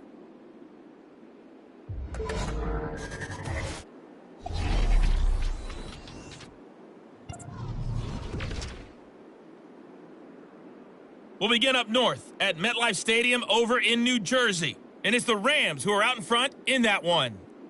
The Rams trying to gut this one out, as it would be a good victory for them if they could get it. From there, we're off to Tennessee to check on the Titans at home in Nashville. And it's the visiting Jets who have the lead in that one. The Jets seem to be on their way to what would be a good victory. Lastly, we head to the Gulf Coast and check on the Bucs at home in Tampa. As you can see, the score there in the second quarter. The Buccaneers locked in a tight one, but this is a game you feel they've got to have. It was a strong first half for the former Spartan, Kenneth Walker. He had a touchdown run that helped get his guys this halftime lead. This has certainly been a fun one to watch so far. We knew this was going to be a battle, but we have not been disappointed. This is the kind of game that could wind up hinging on which side can play mistake-free football the rest of the way. Hill is going to take it out of the end zone. Now a crease here as he's past the 30. He might take this all the way. He will take this all the way. Touchdown, 49ers. And you've used the phrase with me before, pressing the kicking game. What exactly does that mean? Because they did it there. It means focusing on it, all aspects of it, because it's the third part of the game. Offense, defense, special teams. If you press the kicking game, create an advantage, make a big play, it often leads to victory. Moody good with the extra point. And the lead is up to 18 now.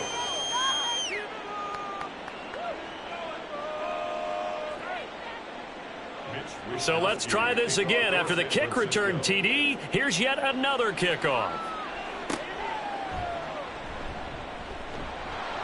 And his guys will get the football right at the 20-yard line. It's the Vikings' turn on offense. We get ready for their first possession of the second half.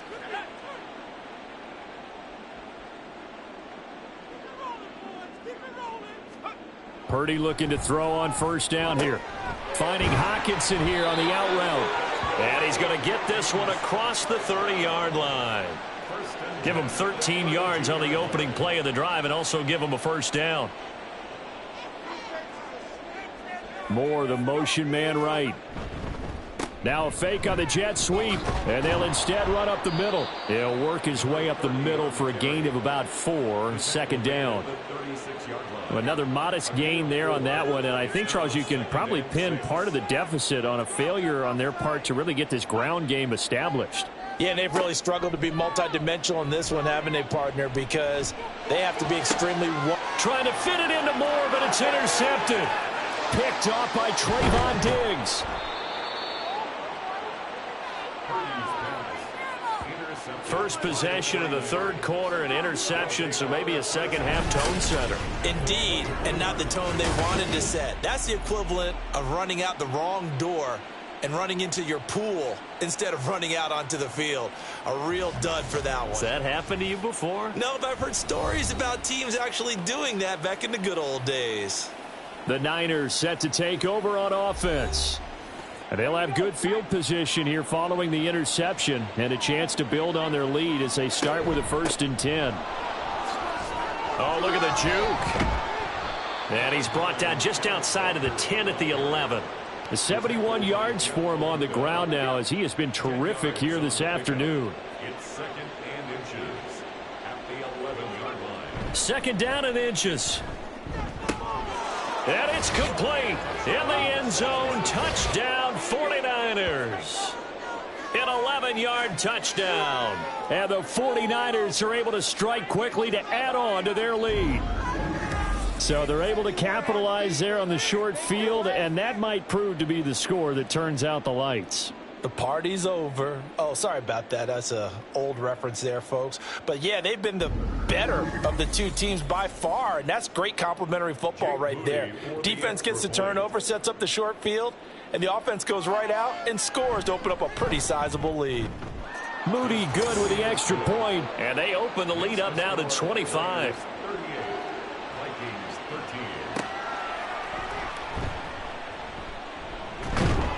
And they'll get him down inside the 30 at the 27. And as this offense makes their way back out, NFC playoff race time, we give you a look at what's going on there. Well, we haven't exactly been treated to a nail-biter in this one, CD, and if they cannot score here, this one's pretty much all but over. Are you saying that you feel like people are starting to think about getting out of here and maybe beating the traffic in order to get home or to their final destination? Yeah, I don't think there's a whole lot of reason to hang around, especially if they can't score here. Yeah, you're right about that, because it has been pretty clear who the better team has been in this one. And in a league that we talk about every game being a one-score game as we go into it, watching this blowout, let's just say it's been unusual. An extra DB for the 49ers now on third. Purdy looking to throw. That is caught. And he will have a Vikings first down as they're able to get the third down conversion. First and 10 at the 41-yard line. On first down, it's Purdy. Out to the left there and complete to the tight end, Hockenson. And he'll be taken down, but not before he gets into enemy territory. So from inside Niner territory now, this is first and 10 at the 48-yard line. Now this one complete downfield on the left side. And he goes down, but not before getting this inside the 25.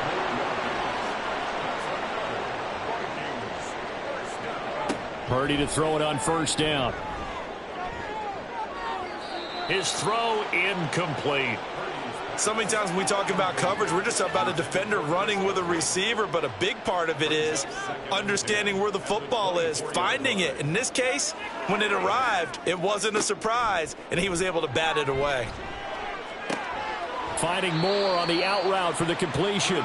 4 yards the gain, and it'll bring up a third down. It's a gain of 4. Brings up 3rd and 6. Purdy. He's got his target. That's complete. And he will have a Vikings first down as they're able to get the third down conversion. So not quite a first and goal. It's first and 10 from the 10. Once more, Purdy looking to throw. Over the middle, it's complete. And they'll get him down after a pickup of 8. 2nd and 2. Here's 2nd and 2 now from the 3. 2nd and 2 at the 3-yard line. They'll try and run this one right up the gut. Well, that ground game just continues to struggle to really get any momentum in this ball game, Charles. And I mean, you're at the point here, third quarter, down 4 scores, probably going to have to put it in the air. Oh, no question about it. So that's your... And he will take this one into the end zone for a Viking touchdown. It's the fullback. His first touchdown on the year. And the Vikings are able to cut into that deficit. And when the smaller guy can't power it across the goal line, Charles, sometimes you need to go with a fullback. They did. It worked. What's that thing about force and mass? How's that? Oh, yeah. Force equals mass times acceleration. Oh, that's big-time stuff. That's from the same guy the apple dropped on his head, right? Extra point splits the uprights, and that'll cut the lead down to 18.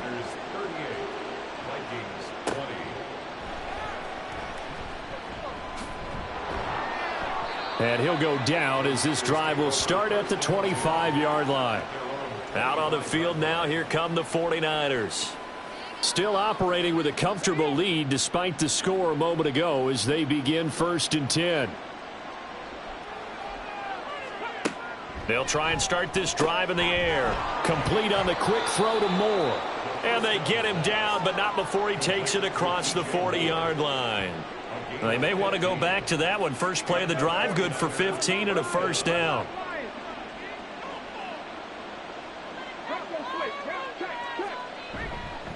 Up the middle, here's Walker. Oh, good move.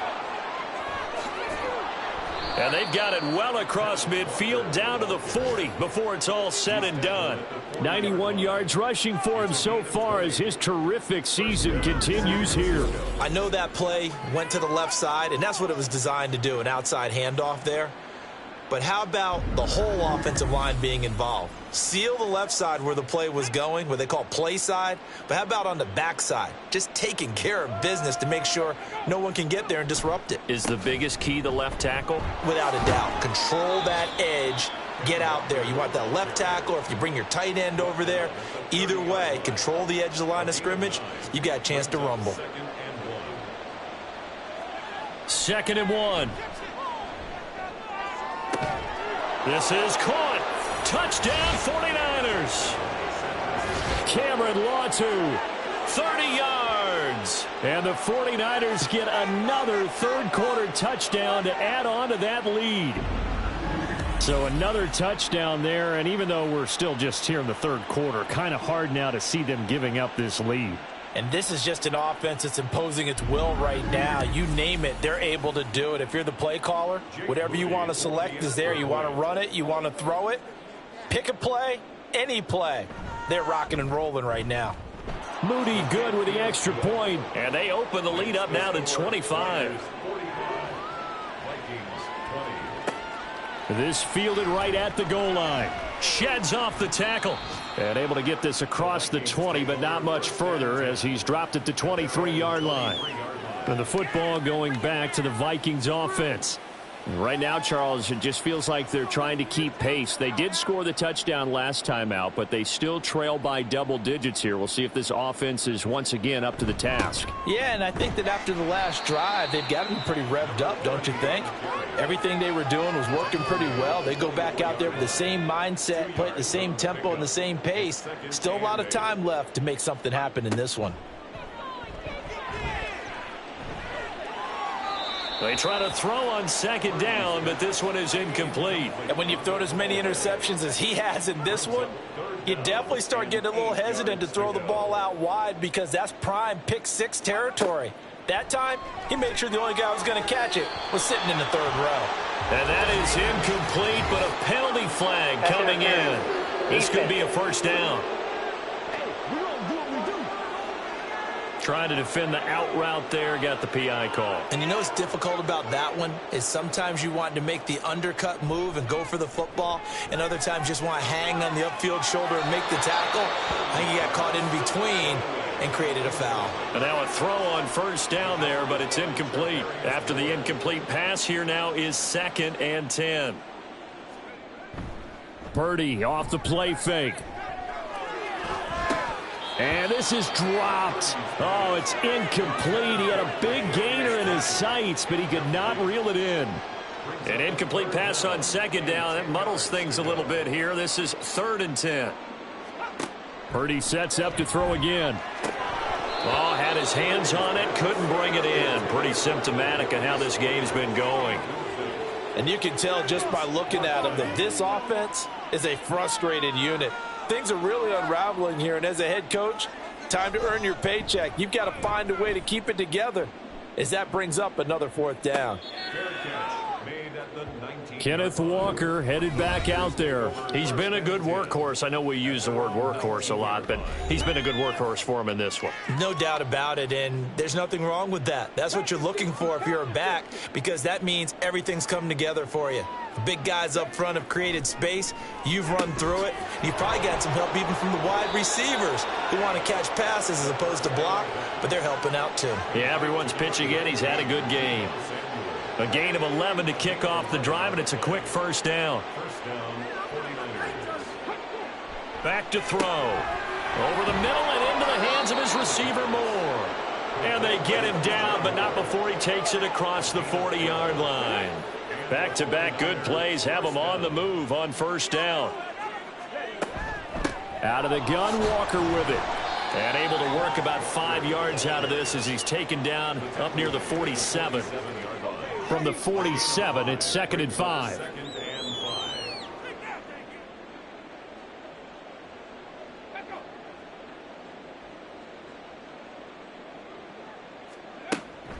Back to throw here. And he's got the hook up to Moore. And this is going to turn into another first down as the tackle is made at the Vikings' 32-yard line. A gain there of 21 yards.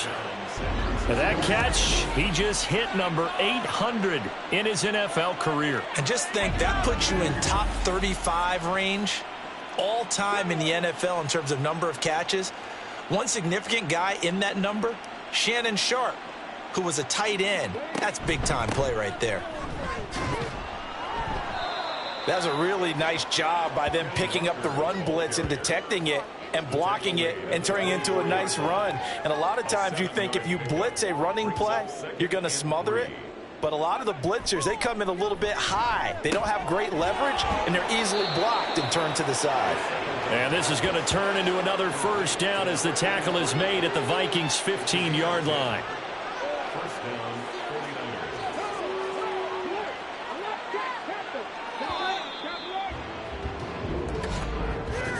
49ers. And they're not going to get to the line to run another play. So we will switch ends as the third quarter has come to a close. We'll return with more after this. You're watching the NFL on EA Sports. Line of scrimmage, the 15. It's 1st and 10. They'll look to throw. This caught by Latu, the tight end. The result, only 4 yards there on the play. And it's 2nd down. 4 yards on the pickup. 2nd and 6 at the Vikings' 11-yard line.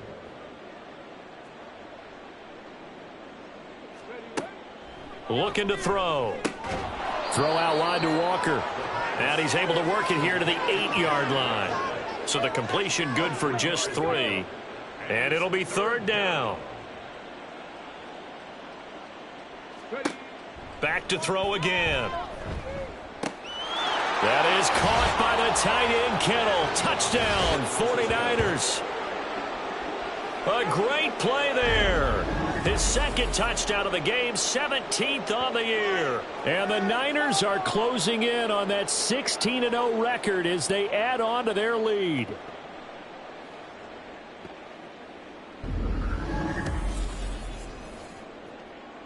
Now Moody for the PAT.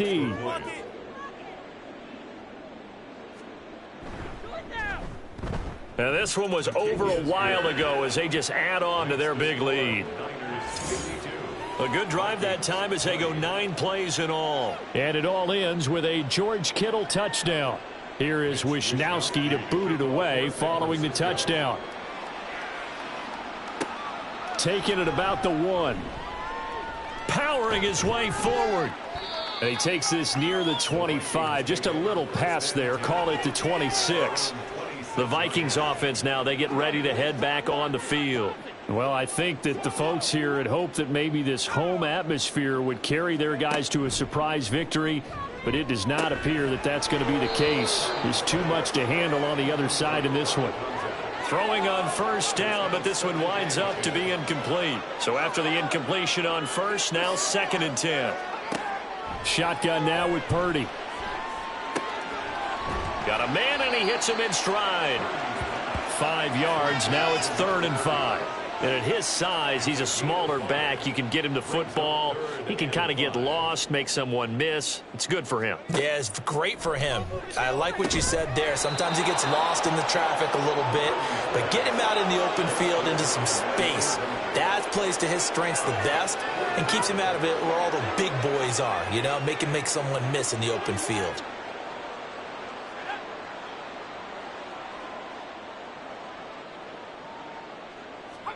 Purdy, big 4th down play. And it's incomplete. They cannot convert, and they turn it over. The Vikings unable to convert here on 4th. And the Niners take over in terrific field position. Well, their first 4th down attempt earlier was successful. This one backfires for a turnover on downs. I like their aggressiveness. I like what they're doing. They got it the first time they went for it. Why not a second time? I don't think they'll be daunted from attempting it again. If you're on the defensive side of the ball, though, any 4th down. They've got his man complete.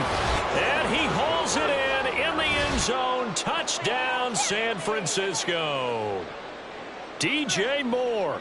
31 yards. And the 49ers continue to run up the score. They lead it big here in the fourth.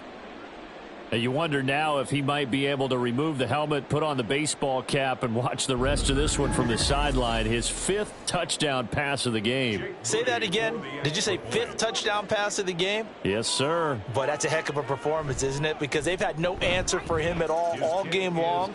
Receivers have been open constantly, and he hasn't missed a single one of them. Here is Wisnowski to boot it away following the touchdown.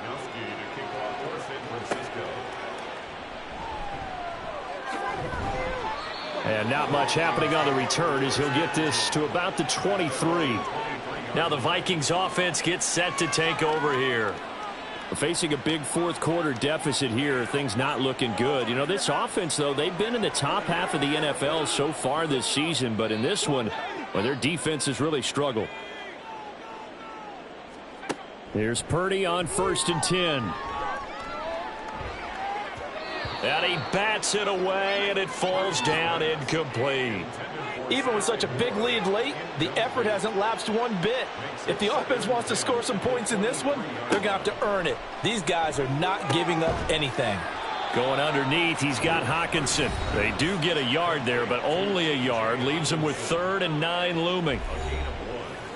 They'll come to the line here needing 9 yards to pick up the first.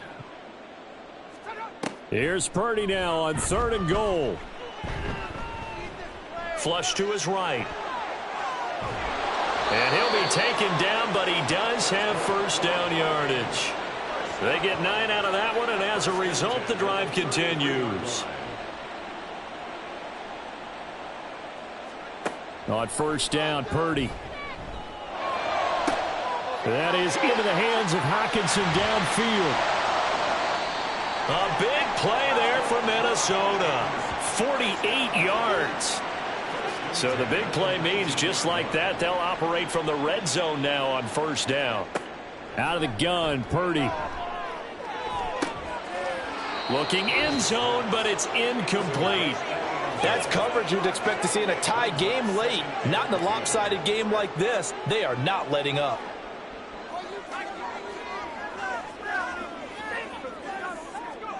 Purdy will set up to throw it here. Dancing to his left. I guess no need to force it when you can do that instead. 1st down, 18-yard gain.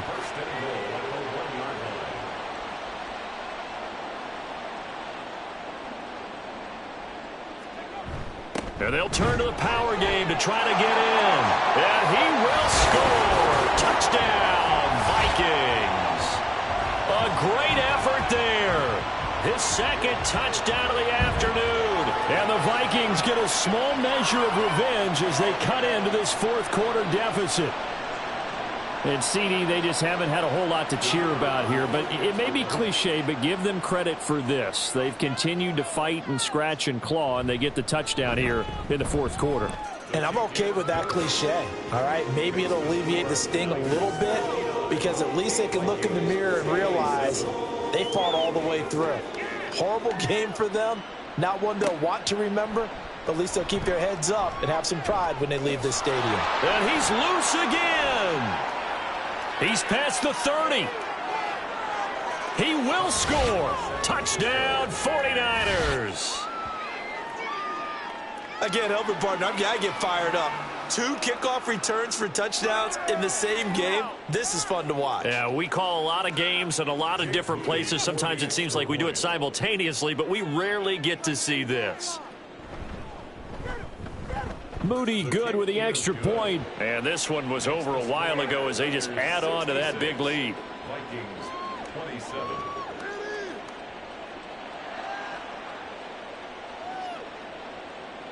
So now the other return teams out there as they'll try to duplicate what they just saw.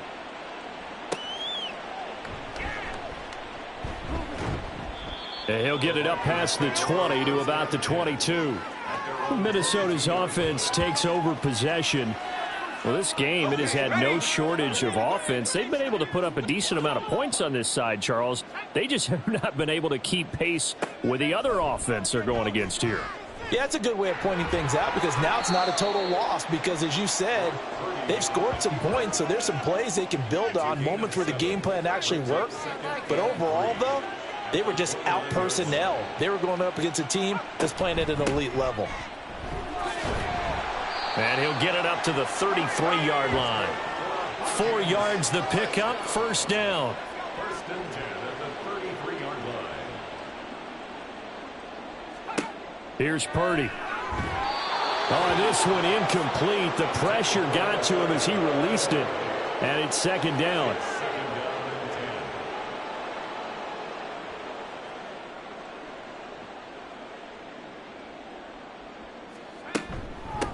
And they'll run on the inside handoff. And he stopped immediately there.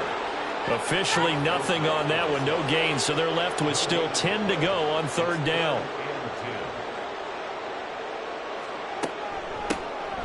Hands it off out of the gun. And they'll get him down at about the 37, well short of the first. It'll be a gain of 4, but it won't be enough. It leaves them with a fourth down now. Well, the guys who are paid to make the tackles deserve some kudos there, but I think they deserve even bigger ones because in that situation, they had to be thinking pass. Loosened up defense, go into pass coverage. Instead, maybe they surprised them a little bit running the ball, yet they rallied to it and stopped them well short of a first down. Fair catch called. It's taken in right at the 20-yard line. There's DJ Moore as he and the rest of the offense head back out there. They might want to mix something up defensively because he's been shredding them a bit, hasn't he? That he has, and even with all the changes that you know are going on the defensive side of the ball, he's still finding ways to get open, finding the right spots, and the delivery's been pretty good too. He's over 100 yards, has the 1 touchdown score to this point. More muscle up front for this 2nd and 2. They've got 3 tight ends out there. That's complete. It's Brandon Ayuk. That his first catch so far. They've held him under wraps, but he's got a first down there.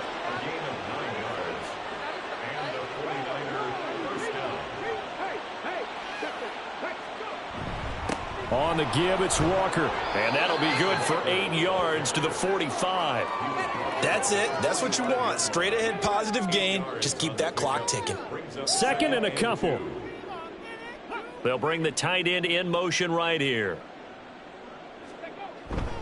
Sticking with Walker on 2nd down. And he'll get it out a couple yards shy of midfield at the 48. Personal foul. Face mask. Defense. Well, trailing here in the 4th quarter, and that personal foul, that only adds to the hole that they're currently standing in. Yeah, absolutely a bad job of just losing your cool and letting your anger take over. Mistakes like that, not going to help you at this stage of the game. Walker with another carry. And for one of the few times here today, this run's not going to go anywhere. No gain on the play there, 2nd down. 2nd and 10 at the 36-yard line. On the counter, it's Walker. They're going to snuff this play out behind the line. We have not seen that much today. They wind up losing a couple there, so they go behind the original line of scrimmage, and now 3rd and 11 coming up. On this day, the ground has been his, but at least on that individual play, we just saw the defense finally with a win. Yeah, they finally got one, and that's a win for them, but all game long, he's seen the holes, and they've been huge for him.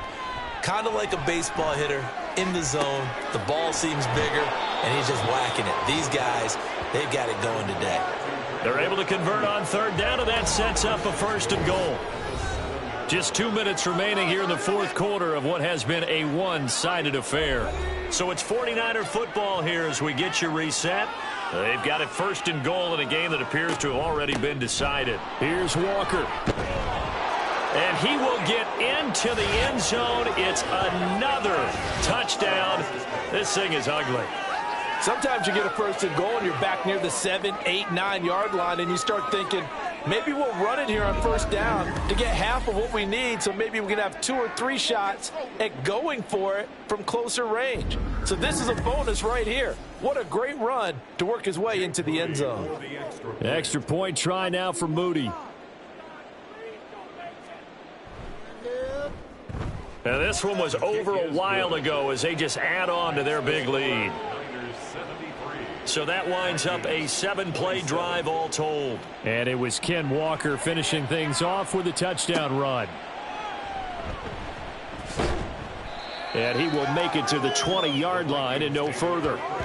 Minnesota now ready for their next possession. Well, CD, it's all window dressing at this point. I mean, the best they can do is in the game with a nice drive to maybe build some momentum to move forward into their next contest. Yeah, and with how lopsided this game has been, even one score might not do a lot of cosmetic good on the scoreboard, partner, because it's just about looking forward at this point. Get a touchdown here, give yourself some positive momentum and reps to focus on when you get back to practice in the next couple of days. A 2nd and 11 from the 19. Purdy now to throw. And his throw is incomplete. That incompletion is not a surprise with the way that this one has gone, and the frustration, the body language is evident everywhere. This team, they've really been put through the ringer in this one. Pass taken in by his big tight end. A big play there for Minnesota. 54 yards. And normally when you think about huge field flipping plays like this, it's that shifty slot receiver, that burner on the outside. Not here. That's a tight end doing work down the field. Where's the oxygen mask? He's going to need it after that one. A big, big play. Now Purdy. Oh, he dropped it. And that's pretty indicative of the way this one's gone. 2nd and 10 now from the 27.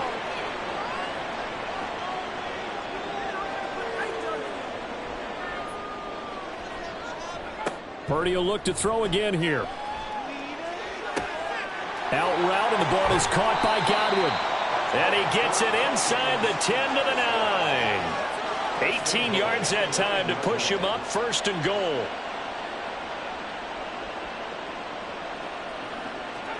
Purdy. This will be caught at about the 6.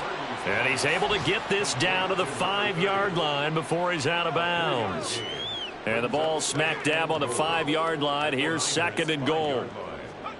Purdy looking to throw. Being chased out left. And he's across for the touchdown. Too little, too late. But he does get in for 6. No wonder you're grinning. You just beat me in our fantasy league. Indeed I did, my good man.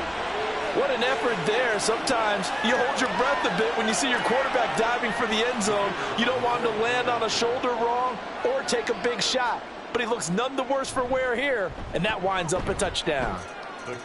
Point after, right down the middle, as they make the score just a slight bit more respectable here in the final quarter of play. And a decent return out to the 27-yard line. The 49er offense set to get this drive underway. And they just continue to roll right along, really. This has the looks of yet another victory as they hope to polish it off here in quarter number 4. Charles, a lot of happy faces heading into the tunnel as this one ends, and understandably so. Not only did they get the win, but boy, their offense was on fire in this ball game. And partner, I have no idea what the top speed is on one of those high-end sports cars. What's the top gear you can get into? This offense, they certainly were there in this one, huh? Everything clicking for them in this contest, the kind of performance that they're going to cherish. So for the 49ers, they're a win away now from running the table here in the regular season. They moved to 16-0 on the year. So that'll just about do it for Charles Davis. I'm Brandon Gaudin. You've been watching the NFL on EA Sports. For more, log on to easports.com. From Minneapolis, so long, everybody.